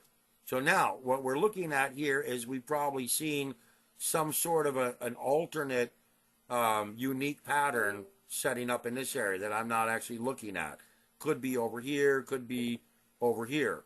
But the unique setup draws the range between the most recent unique high and unique low, whereas the ultimate draws the Fibonacci price range between the most recent ultimate high and low. So remember, here's your ultimate low, here's your ultimate high, this is your 382 range, this is your 618 range. It's drawing you that range for you on this price level. And as the unique changed up here, and as we rolled to a new ultimate high here, or ultimate low here, and ultimate high here, it redrew the levels here. So it's drawing them based on how the data is coming in. And it's drawing them based on where we find these unique and ultimate high and lows. When they're in alignment, essentially the Fibonacci price theory is saying that the unique and the ultimate system are mirroring these levels. The ultimate is mirroring the unique range. There's no difference between the unique high and low range and the ultimate high and low range. When they diverge, like you see here, that means there is a difference between where the unique low is, and I can show it to you right here.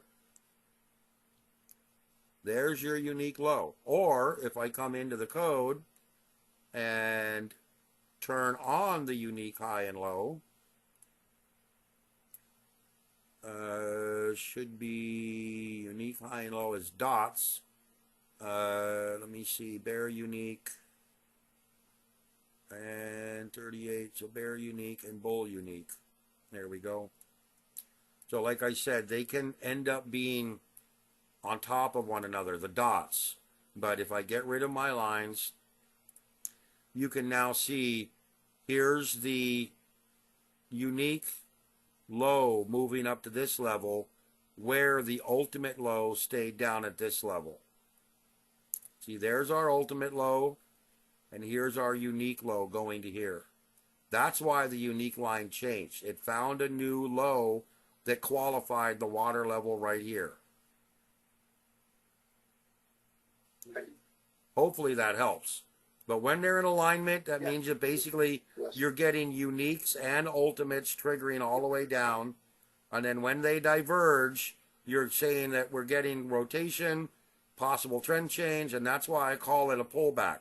Whenever you get in this area where they're different and prices between this range here and this range here, hypothetically, whenever you're in that area, price is potentially going to attempt to move from here up into this area, which could be a big price rotation. If it rolls back downward here, the rule of Fibonacci price theory is that we have to get it below the unique and the ultimate 382 low, or sorry, not the 382s, but the unique and the ultimate lows. in order to consider trending. That's why you need to watch those videos.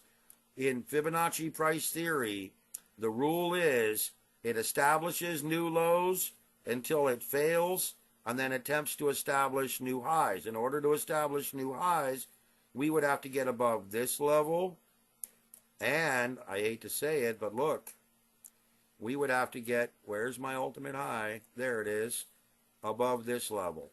So at this point, in order to move into a bullish trend, we would have to get above this level, get above the water level, and then price would be moving from this level up to this level, because Fibonacci price theory teaches us that price must always attempt to establish new highs and lows.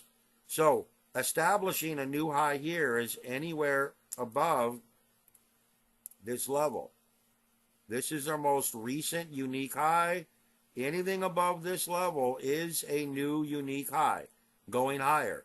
But given this ultimate high up here, in order to move into a big, broad, bullish trend, we have to get above this level right here. This level becomes our big barrier telling us what's going on. So that's why these water levels, I want you to think of these as kind of like the water level. If we get in between the range, we're kind of neutral. If we get in, theoretically, if we get in between this range here, price should want to move to this lower level or up to this upper level. That's what price should do if it's able to establish new highs. That right there is the helpful information, which you just depicted. That's understanding the behavior sometimes of if it's below and it meets the ultimate low, what's the anticipation? What's the anticipated outcome? I realize if it breaks this low, hypothetically, if it comes down here and waffle around and then broke below this low, it would establish a new low.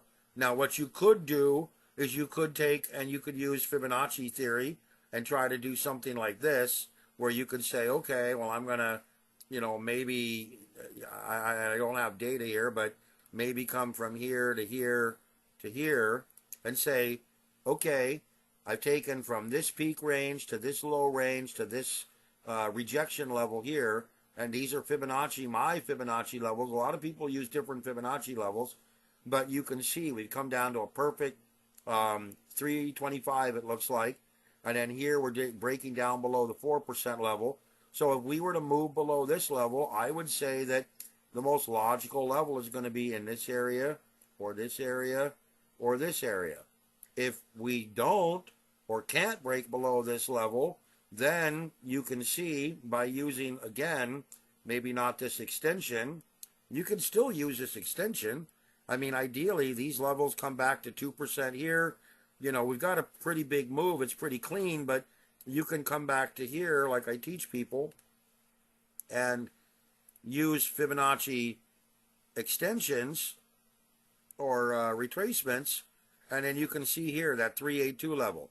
That's why that 382 level is so important.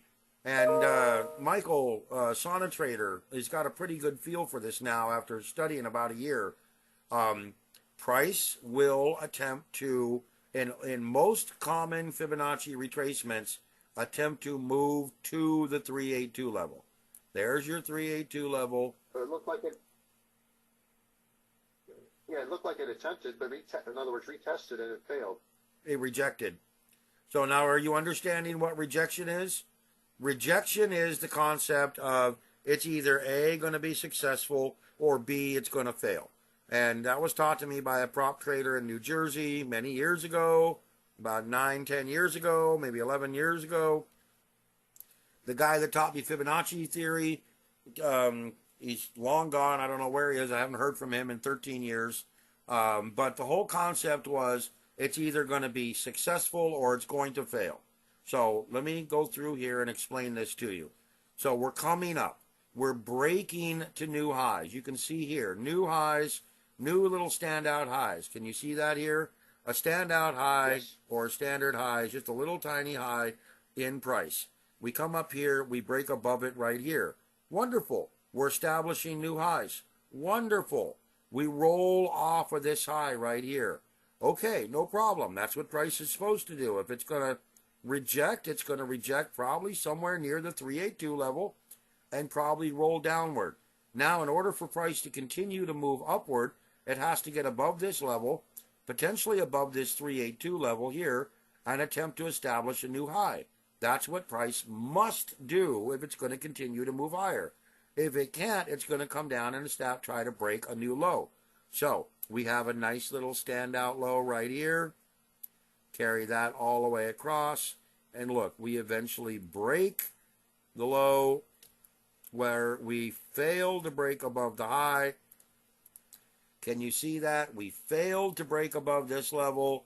We did break above or below this level over here. We had a number of little standout highs and lows over here as well. Fibonacci price theory, the beautiful part about it is it will always come in and tighten these ranges. It will always come in and establish new highs and new lows. That's what the general rule of Fibonacci price theory. Price must establish new highs and new lows. It must. There's nothing else that it does. Well, in reality, it either flags or it trends. So the whole purpose is it's either going sideways or it's trending. But in that same process, in either one of those processes, it must try to establish new highs or new lows. If it fails to do so, like it failed to establish this new high, it then must try to come down and establish a new low.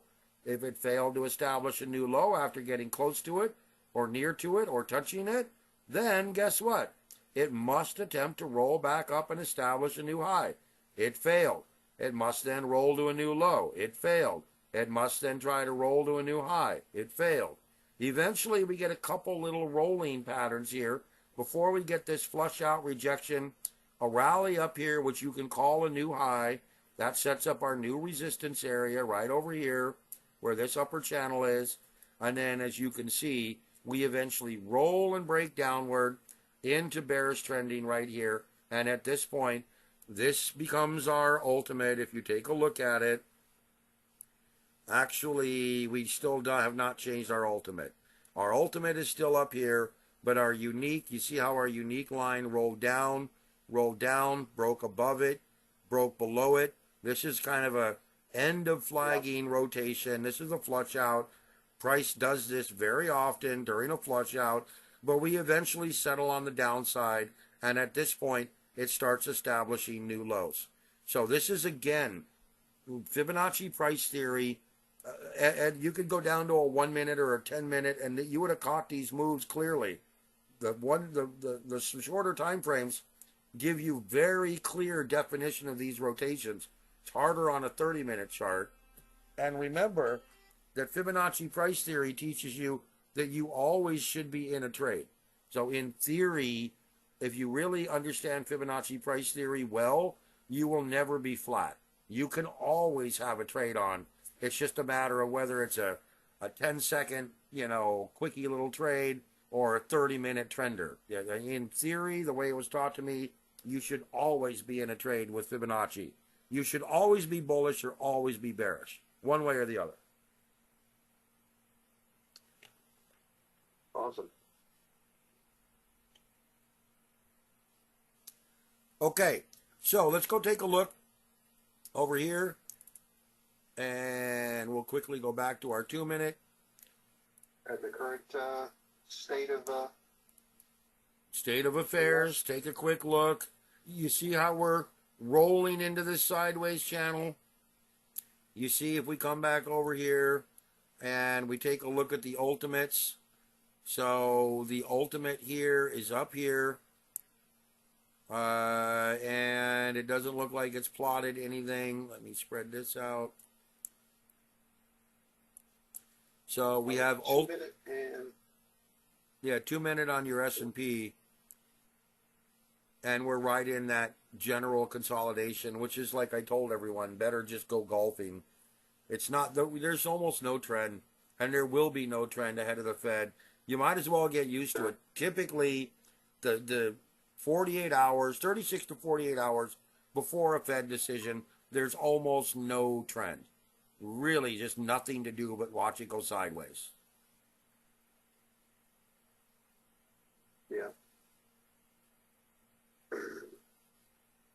I've got, it looks like right now it's in a bearish occurring to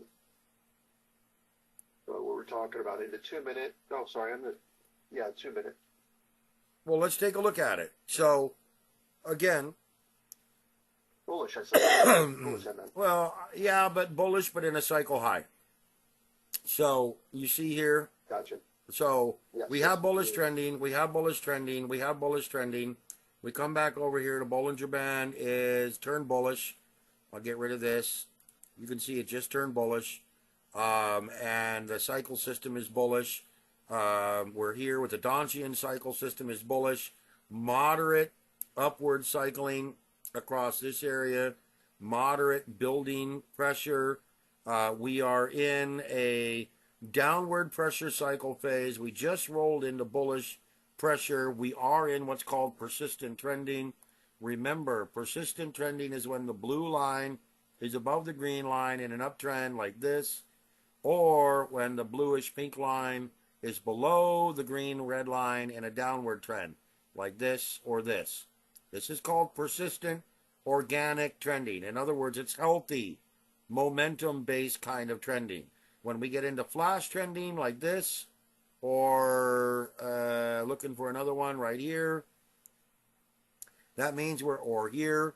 This means it's kind of like a flash.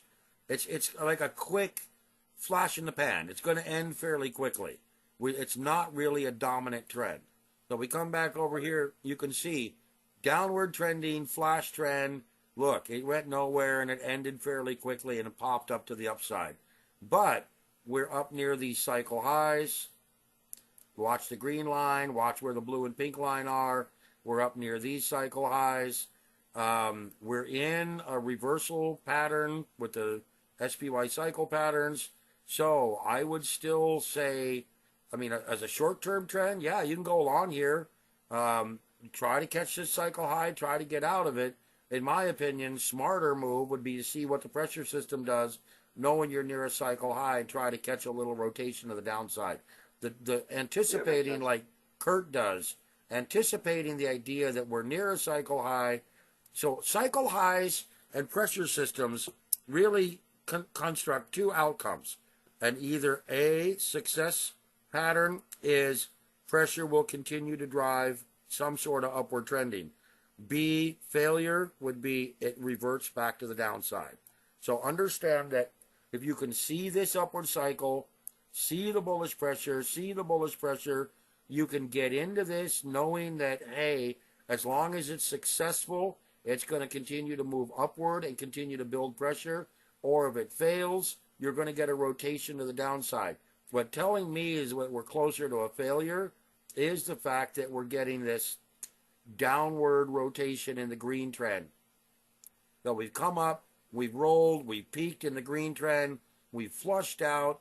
I think we're going to roll back to the downside here, given the fact that we're up near 100%, and that would indicate that we probably have a move probably right down into this area, the lower range of the ultimate and unique 382 level. Is that fairly clear? It is. I'm just trying to pick out what you're pointing out as far as the 5679 on my chart. I'm just trying to pick it. That's the... Yeah, 5679. And I always go, I go a little inside the levels. So, you know, support resistance is not always a hard level. It's not like concrete. If you're going to come to me and go, well, Brad, where is support? I can point to it right down here. There's support. Okay? But it's a soft, fuzzy pattern. So really support is kind of like in this area. Which is why if I were to short right here, I would want to try to grab a target right there. So my ideal would be I'm counting on this rollover trend, and I want to try to get out before it has to come down and break through the major support range. In other words, give me the easiest target. In theory, maybe this area. But I want the easiest target, not the hardest target to reach.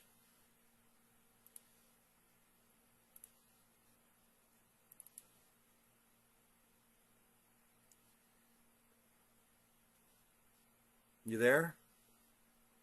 I'm still here. Yes, I'm trying to distinguish because the unique and ultimate have kind of merged. If we go back to 1220, and after 1220, it looks like it's 1224-ish on the 2 Right. minute. That's because of Kind this of merged. rotation. That's because of this big rotation here. So what happened is we had an ultimate level that hadn't been touched in 45 bars here, basically, which is also a unique level. And then we also had an ultimate low, which hadn't been touched right here in the last 45 bars. And that ultimate range has now constructed into this general kind of a consensus area here, meaning that price is going to stay in sideways trading within this range and ultimately must come and try to break this level. There it goes. It just moved down. Or this level in order to try to trend. So see how the ultimate level just came down here? That's because we've got an ultimate level now that is right here off of that high. Hasn't been touched in 45 bars. And that is going to now change the ultimate level between here and here, which means that we're going to have and so we're going to have a range for the ultimate level. Let me get rid of this. We're going to have a range for the ultimate level in this area. You can see it change right here. So it's going to stay right in this area. But yes, they're overlapping. And what this means is that, like I said, its price is in a, I don't know how to say it. It's kind of like it's in a nebula. It doesn't want to go anywhere as long as it stays within this range. It just literally is trapped trying to establish a new high or new low. Now you do have a series of new highs here, which is indicating that, the bullish pressure that we talked about is persisting upward. Okay. And you can see we're into bullish moderate persistence, but just not a lot of momentum. So you got to decide, is it really worth it to try to take a trade for, a half a point or 2 points when you could just as easily avoid the risk and wait for a better setup? So when you're not getting great ranges, when you look at something like this and you come in and you go, hey, I could take a trade and I could maybe get, something from here to here. Okay, you're talking a 2-point target. Now on the ES, granted, that's $100, but you've got to determine, is it worth it to take the 2.5 point risk? Right.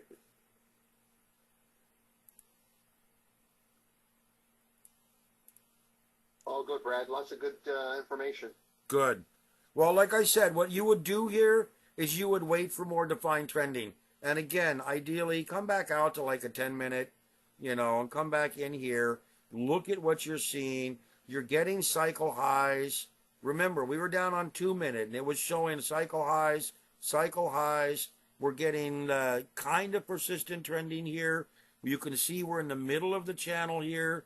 I mean, ideally, George, what you're looking at potentially is a rollover, especially into my reversal mode here, okay? And now we'll come back over and look at a 30-minute. So everything's tightened back up. We're in the middle of the channeling now. The ultimates have tightened back up. Boy, look at this. This is going to be tight little range right there. Tight little range. That's the nebulous area that price must get out of. And at this point, George, it's telling us the same thing. It's got to get out of this range here or this range here in order to start some trending. So everything is falling in alignment here. But you see we've rolled off of this moderate low with a flash trending mode here. We don't have a cycle high yet. So we're more than likely going to continue to waffle around over here until we get some sort of a trend. And if I come back over here to the 5-minute, we have a cycle high setup. We don't have any weakness yet. We have exhaustion on the upside right here. So we're getting some exhaustion. Theoretically, if I wanted to, I could come in here and try to short this level because I'm seeing cycle high, exhaustion. I would then want to try to buy back right down here in this level. So in essence, that gives me a 5-point target off of this cycle high. And what I'm looking at here is we're in this nebulous, we're persisting higher, but we're getting this cycle high. We're pretty cycle high here. And really, it's looking at the multiple time frames. We're moving upward into exhaustion inside this consolidation. So, and again, I'm kind of playing like KD. I'm trading the opposite signal. Okay, so now we're in persistent bullish trending. You see that? Yes. So at this point, we're in, not persistent, sorry, dominant bullish trending. So if we were to get some sort of reversal, where would price go? Price would want to go right down into this range right here. So ideally, my downward trigger is a great trade indicating that we're going to go ahead and watch price roll into a downward cycle, possibly off of this high here and this high here, trying to rebound off of the water level before trying to break out. We still have to get above this level or this level to try to get out of it, but the water level has now changed. And price is probably going to want to come back to that water level unless I get new persistent upward trending, which I don't see. I see exhaustion. I see a cycle high. I see a cycle high. I'm not seeing persistent upward trending. What would change my mind is if these all of a sudden started to turn around and go a bit higher. Yeah, they are going higher. This number here is a max of 1. So when it's at 1 over here, it can't get any higher. When it's at 0, it can't get any lower. It's just the exhaustion here is playing out. But now remember, I don't want to be overly aggressive because today is a flat day. The market's not going to be doing anything. So I would want to trade maybe 1 or 2 contracts and just play it safe. I'm with you 100%. I played earlier today and had a swing of 5 points, which is good enough. Yeah, well, here, let's go check on the. Here we go on. This is what's called the killer MNQ system, and it's trading various setups right now. It's had a number of trades. This is a 15-second setup, but what we're trying to do here, trading the MNQ, trading 2 contracts, is we're trying to get it to produce about $400 a week minimum on any setup. So ideally, we want to get about $400 a week. That's about 200 points a week out of the NQ. And what that would be is $40,000 a week on 20 contracts of the NQ, not the MNQ. This is all fully automated, ready to go. Here it is trading. There it is running in different setups. And this is a fully automated trading system. It's taking trades on its own. Here's a 15-second chart. You can see right here, taking a bunch of trades already. So there's all the little trades it took. Fully automated. And again, I used Donchian channels. I built a custom money grabber feature. I built an avoid loser range feature, which you can see right here. When you take a loser, especially if the market's going sideways, it doesn't behoove yourself to keep chasing the loser within that range. Does that make sense? So if you come back over here and say you take a losing trade, and it's right here.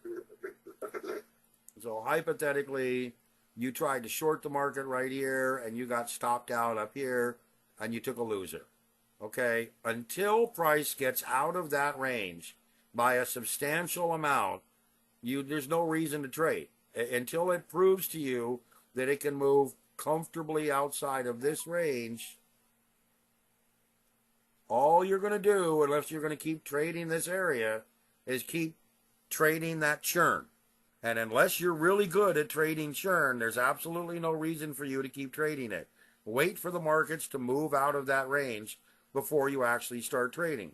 And that's what this system is doing. Right here, it's telling you that, hey, we took a loss right here. That little green line, we have to get above it, or that little red line, we have to get below it. and we have to get a trigger. So now the triggering mechanisms come from here. These are the two separate trigger mechanisms here. There should actually be three. Is this what you referenced in one of the recent videos as far as the charting? Reference. The success of trading? Ask the question again. In what reference? There was an example you gave of charting. I guess it was a number of equity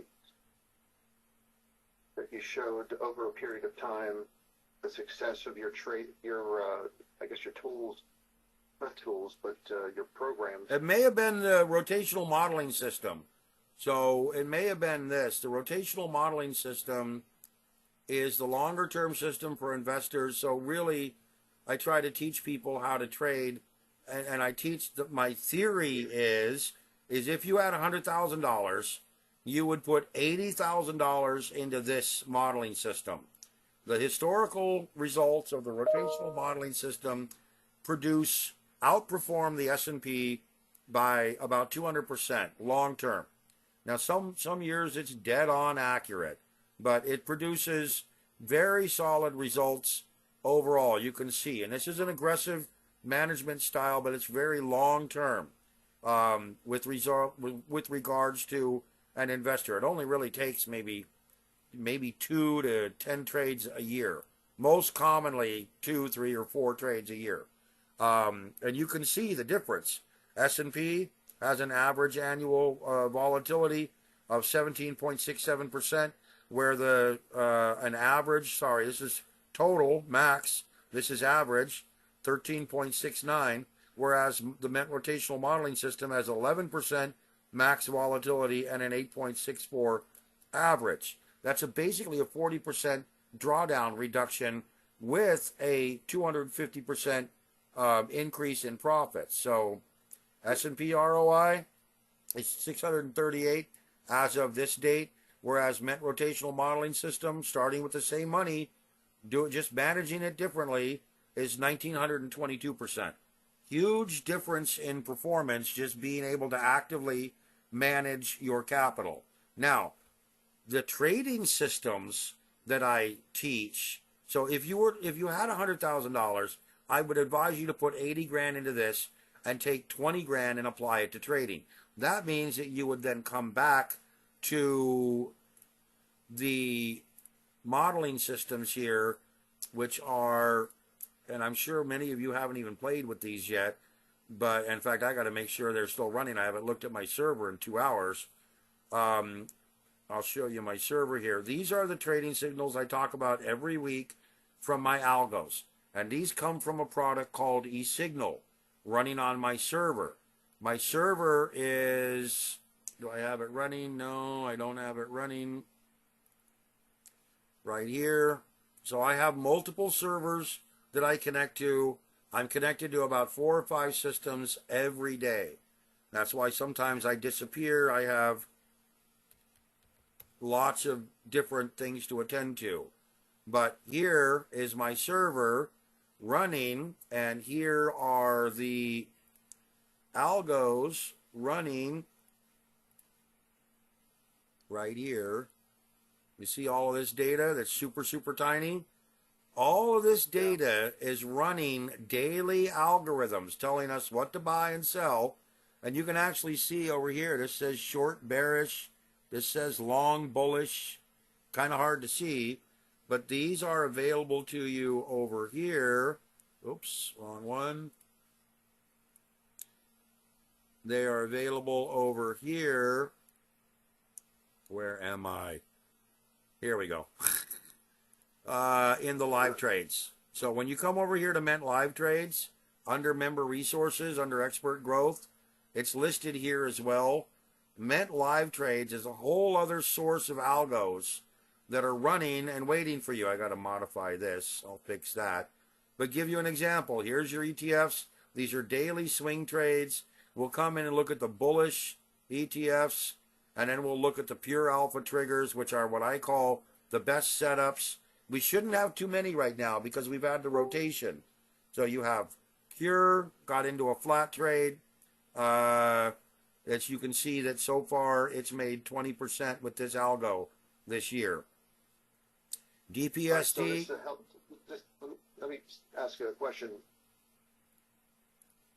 The date above is 9/16, last updated. Well, that's when it went Which is flat. today. This is when it went flat. Here's 9/16. Yeah, that's today. So the entry trigger is not the take action today. That's the machine working in the background, and when it actuated the trigger. Correct. That's these algos right here.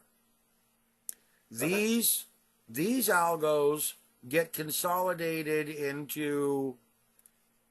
So here's how it works, and this took me a while to figure it out, right? So I'll come over here and I'll pick a live trades feeder consolidator. Okay, so now I'll come over here. A lot of stuff.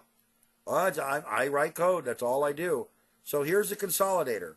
So all of those other feeder things right here, you see all of these things? I mean, all of those things here are running algos. They're running the algos, and I needed to. Each one of these is a separate instance running on each one of these charts. You see, I've got duplicates. I've got what's called the standard mode and the rotational modeling mode. So these run here, and they pass data in what's called stack memory over to the consolidator. And this is the consolidator that consolidates the data. So what it does is it takes all of the signals here on the E-mini futures. Sorry, this isn't futures. This is the NASDAQ right here. Consolidates all the NASDAQ triggers into one list here. I can have it auto trade if I want, but I don't have it auto trading. And this then consolidates the data, builds an output file, which is a PHP file, which then gets dumped over to my server, my web server, and produces this data. So all of that runs to produce this data. And when you come into the modeling system, you have the standard modeling system, which is in and out of trades. You know, that's basically so you can see here how it's performed. You know, and I'm showing you the data so you can see if you like it or not. I also have win rank, short-term rank, and intermediate ranks.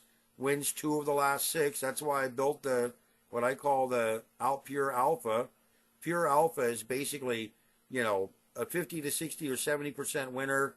So here we got out of a trade here that was our last little loser. But again, the whole idea like this, SOXL, daily trades, got a 6 of winners of the last 6 trades, 56% so far this year. And then, like I said, you can come into view details and you can see the winners. 25%, 1%, 7%, 6%, 15%, 6%. That's going all the way back to last year. So it just sits there and runs. But now the rotational modeling system is different. That's an always in strategy. So you want to come determine what's going on here.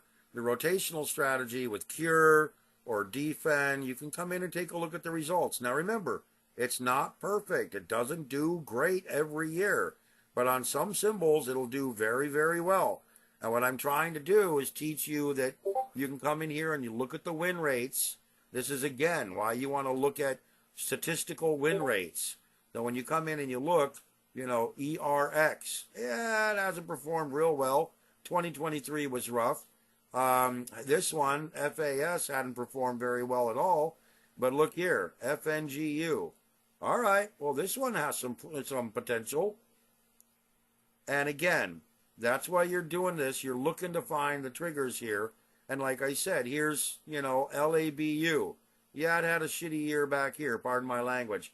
But it's been performing pretty well over the last 3 years. And that's really what you're looking for is consistency. You don't want to trade so like this. RETL. Yeah, it had a bad year in 2021, but it had some nice consistency over the last 3 years. So over here, when you're looking at this data, remember, you can come in here for the new triggers, which we have no new triggers, it looks like. We can come in here to the foreign markets. I like doing this. Coming in here and looking at the rotational modeling system, because you can catch some really good moves here in the foreign markets. And as I mentioned to you, I think the emerging markets and foreign markets are going to get very exciting here. Notice that we've got not much more than 1% right now. Very new triggers from 820, 821, 820, 86, 9% rotation. Now, also remember that you wouldn't be trading. I mentioned to you back over here, we have the, where is it? Here. This would have 80% of your capital. The other 20% of your capital would be broken into 10 or 15 trading slots. So if you had $20,000 left over and you broke it into 10 trading slots, that gives you $2,000 for each trading slot. And that is, again, what you would be applying over here. So if you were to get into a trade like this trade and you lost 9.8% on a $2,000 trade, you would have lost $200 on a $2,000 trade. Nothing that's going to kill you. Granted, if you would have gotten into this trade and made 10%, you would have made $200. It's not going to kill you, but it's going to total up over time. And remember, this system is doing the totaling for you. This system is just chunking right along, month after month, developing a performance level that's, daily MRM statistics, largest gain, weekly, largest gain. And I've got to update this. This was last updated 6/24, 6 months ago. But this is where the bulk of your net gain should be coming from. Your 80% of your money should be over here making you $400,000, $500,000, $600,000 a year without having any major problem. Now, granted, that's over many years. Remember, we started with 100 grand. We're now up to $2.3 million, roughly. Okay? And this is, again, over about a 23-year time frame. It really performs much better during rotation. It mirrors the SPY in upward trending because it's always 100% long in upward trending generally. But when it gets into rotation like this, you can see how the SPY was just barely reaching new all-time highs. And we're already up 11, 12, 14% in a new all-time high territory. That's because we're managing the money. I'm managing the money more efficiently than just leaving it static in an investment. So ideally, if you are trading, you don't, like KD, he tells you he's been doing this for 20 years, trying to build his strategy to make 50, 60, 80% or more a day. And you can do it with a lot of practice. But in the meantime, I like to swing trade. And that's why all of my systems are built around swing trading. I'm not really into day trading. I built these tools for you so you guys can be in day trading and start to really apply. So now, back over here, hypothetically we're short. The sucker is short. Has not rolled into any big trending. We're still at a cycle high. And like I said, there's a lot of data on my tools, guys. So you guys are just getting into it. And George, thank you for asking all these questions. This is going to be a long video. But there's a lot to what I'm delivering for you. And if you really understand it, if you want to be a gunslinger, I'm going to try to help you be a gunslinger. But if you want to be slow and consistent and be able to go golfing, then like I said, you really want to come back over here and realize these longer term tools, even with, $30, $40, $50, $100,000 over 10 years, this could produce for you, hypothetically, it could outperform the SPY by 20 to 50% potentially every 3 to 5 years. And when you think about that, that's stupendous. That's going to give you the ability to potentially double your investment account, your retirement account, every 3 to 5 years, potentially. Oh, that sounds awesome. Yeah, I hope so. I mean, I hope you guys see it here. So we're getting under some pressure. Remember, I told you I would be worried if I started getting more upward pressure here. I'm not too worried yet. I'd probably have my stop right up in this level, right up off of this high. I don't want to be holding it too much more. Brad, your date and time is off down below in the chart, right corner. Say again? your time is off. Oh, down here? Yeah. I don't know. That comes from them. My 9:30 is No, right hand, here. Go right, the right corner. Just click the time. I think you can adjust it. Yep. Oh, okay. Wonderful. I haven't even played with that. Los Angeles. There we go. Oh, what do you know? That Awesome. worked out That beautifully. puts Let me come. me in a better perspective. Yeah, I know you guys. I had the same problem. I'm going to go to New York. Let me find New York right here. There we go. I didn't even realize that. I sat here, and I've been in TradingView for like 10 years, and I never even realized. I just thought it was their servers were running over in Europe somewhere. So, hey, we got stopped out. Okay, that was it. You can see the rollover. Now watch what'll happen. As again, as I mentioned to you, we probably shouldn't have even taken this trade. I just told you we could have through this exhaustion, but now we'll see what happens, and we'll see how it plays out. Remember, as long as it stays within this area, this broader, call it nebulous Fibonacci area, it's not really going to go anywhere. It's busted out of the that unique. Yes, it did. Already. Right down here, it broke out of the unique, so you have some moderate trending.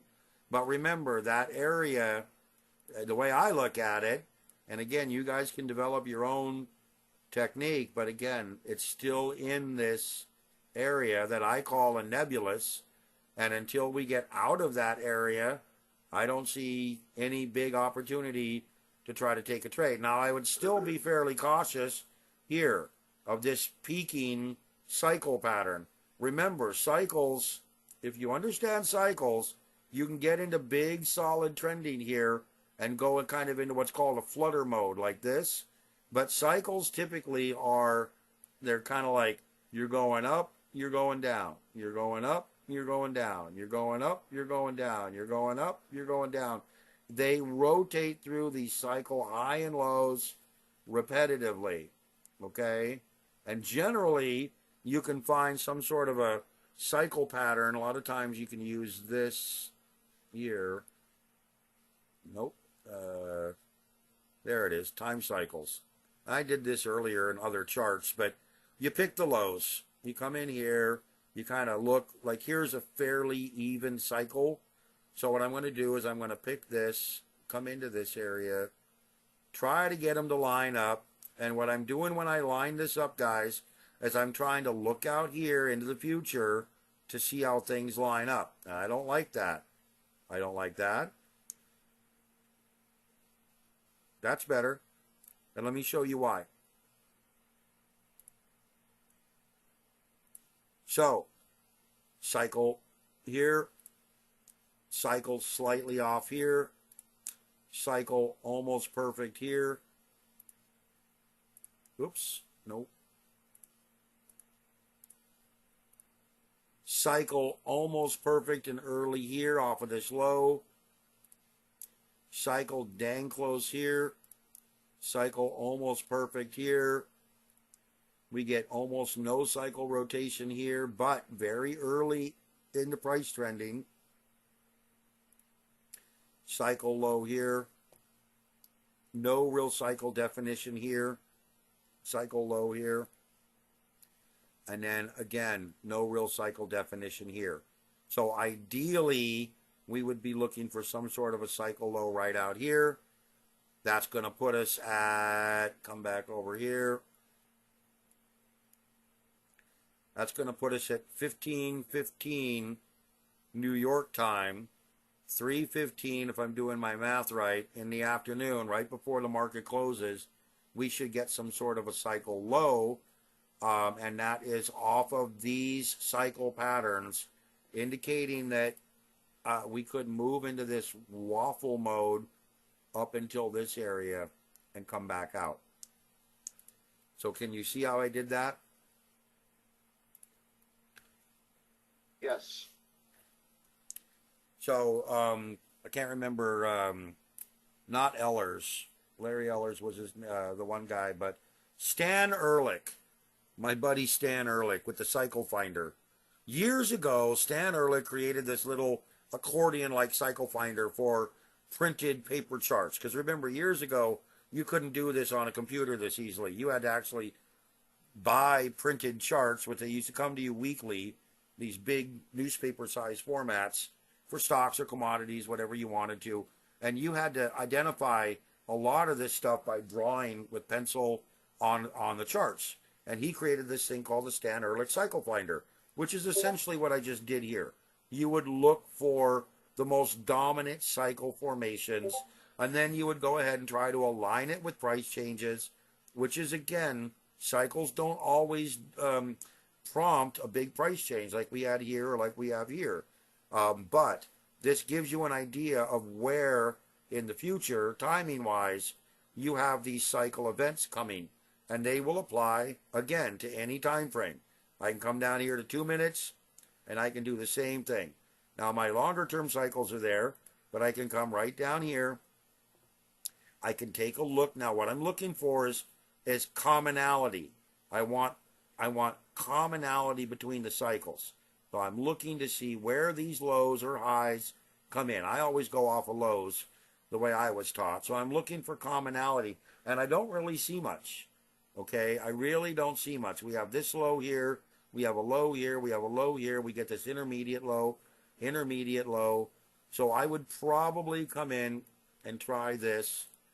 And what I would do is I would try to pick like this intermediate low to this intermediate low.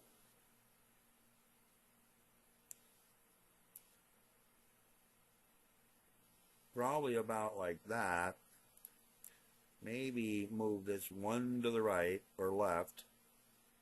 Yeah, okay. And then change the color here. And I'll make this light blue and a background light blue. And so now I have a cycle low set up right here. So in theory, intermediate cycle low should be right in that area. And low, kind of, yeah. Cycle high. So my correction, this should be a cycle high. If I'm correct in reading these cycles, what should happen at this point is we should roll into a cycle high right into this area and then roll into a cycle low back down into this area. And again, this is some of the benefits of cycles. You can attempt to see a bit into the future. And what I'll do is I'll leave this up and running. We'll see how it plays out. We'll see how it turns out, whether my analysis is correct or not. But again, folks, we're in a dominant upward trend right now because we're above the water level. Pressure is bullish. It's pushing upward.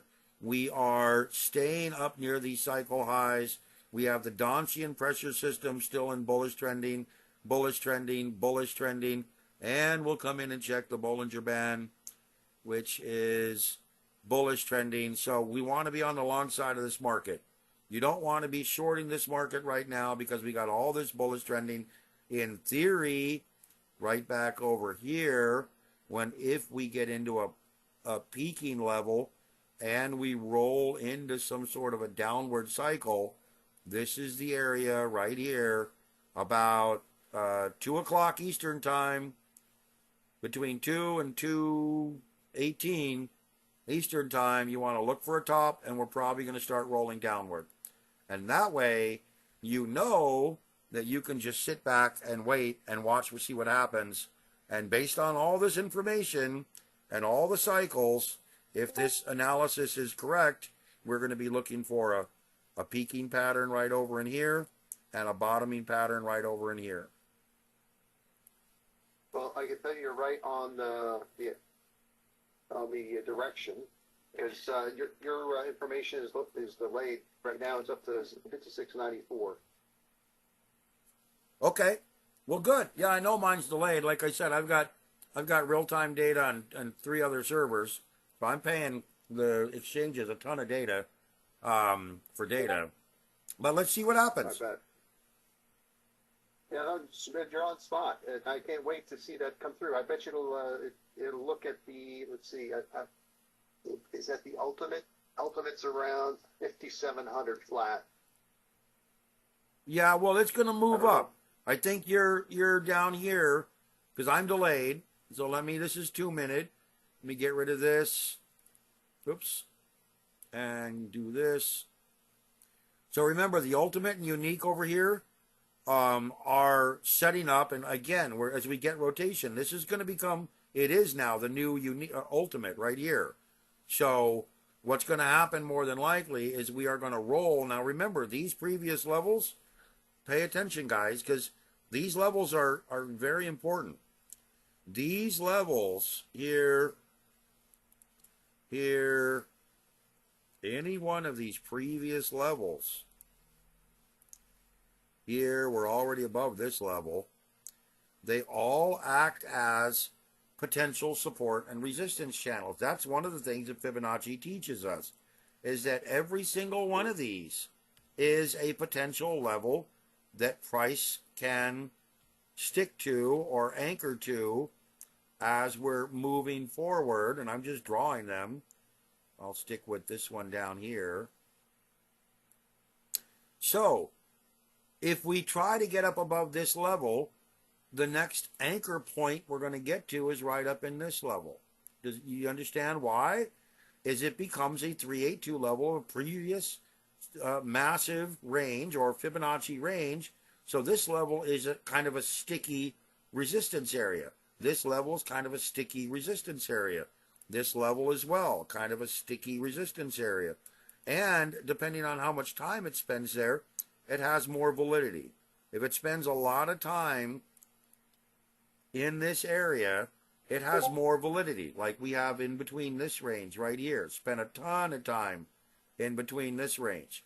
So, given where we're at and given what we're doing, we're probably going to run up here to 56.93, maybe a little higher, 56.94, and then we're probably going to roll, and we're going to probably roll down into, and I'm not saying down this area, but I would estimate that we would roll more than likely right down into this low. This is a very big low area, and I would imagine that we would roll right down into this lower area, given this range. And now check this out, guys. Okay, so here's Monday morning's low, here's Monday morning's high. Okay, let's come over here. We'll go off of rejection and off of rejection. So we are going to stall out at 25% area. We are going to roll down to the 618 area, and that means that we have this type of a range setting up to the downside. Again, struggling to maintain that basically 382 to 618 area, right in this area, which is this area here. So we're going to maybe flush out up here, roll down, retest this area, and my guess is that we're going to stay probably end somewhere around here and start somewhere around here, and that's going to be our downward move. Coming up probably around 14:15, 14:10 New York time. Can you guys see how I'm doing that? Look at this move. We're already up. Yeah, you're on spot. I mean, the target is, you hit the target in advance of knowing where the market's going. It's there. It's basing right around 93, 94 right now. Yeah, well, we'll see. It would take a lot of pressure to move this all the way up, especially in a reversal day. So I'm not, I'm telling you what I see. And you guys can learn, learn and take. I really want you guys to build your own style. I'm telling you what I see, what I would have been doing, okay? And potentially I would have avoided most of this. I probably wouldn't have even traded this to the upside, knowing that we still have this rotational range. I want some clarity, and especially going into the Fed. But knowing the cycles are setting up like I set up here, you see how we move back into this persistent trending here? Okay, good. Persistent trending cycle high. We're on a 2-minute cycle high on a 5-minute, cycle high on a 5-minute. This is looking like moderate persistent trending right now, indicating we could continue to move a little higher. Coming back into here, the 10-minute. We are looking at, spread this apart, see what I'm looking at. We are looking at persistent trending to the upside. We are now near that upper channeling area. We are in bullish trending, so I wouldn't be selling this sucker yet. But remember, I'm looking at this cycle low setup based on the 3 and the 5-minute, and I'm looking at my reversal pattern over here, and that tells me that we're looking at a downward trend setting up. I would, again, be very cautious of chasing this too much higher, and I would be expecting, remember, we've only got about an hour to go before the 2 o'clock time frame in New York. And really, I think we just waffle around. And now I could be early because, remember, we have the cycles are setting up right here. So remember here, I could be early. As we have this cycle high, and then this was a secondary cycle. This was the primary cycle, sorry. This was the secondary cycle. If we set up a high pattern here, we could, in theory, roll quite a bit further downward, meaning we could set up a high right over here and start to waffle downward into this intermediate low. And the reason why I'm calling this a cycle low is I'm looking at these intermediate channels here. So we were at a cycle low here, we set up a cycle high here. We were at a cycle low here, we set up a cycle high here. Can you see it? Cycle low, Yes. cycle high. We come over here, and all I'm doing is looking. What was it? It's a cycle low. We come back up over here. Pretty much an intermediate high cycle. Nothing too serious. Come back over here. Cycle low. Rally right over here to a cycle high. Very clear. So, if this then becomes a cycle high, then in theory, this should become a cycle low. All I'm doing is replicating the same theory, and we'll see what it does. So at this point, guys, I think I've been on for 3 hours. It's going to be a hell of a long video for everybody to watch. I'm going to let you guys go now. Everybody, George, thank you for leading this and being on here. It's been really great to answer your questions and help you out. And remember, I'm human. I'm not foolproof. I make mistakes just like everybody else. The real rule is that try not to let it kill you. No, thank you, Brad. You're welcome, guys. Okay, I'll get the video up as soon as I can, okay? Awesome, thanks. Yep.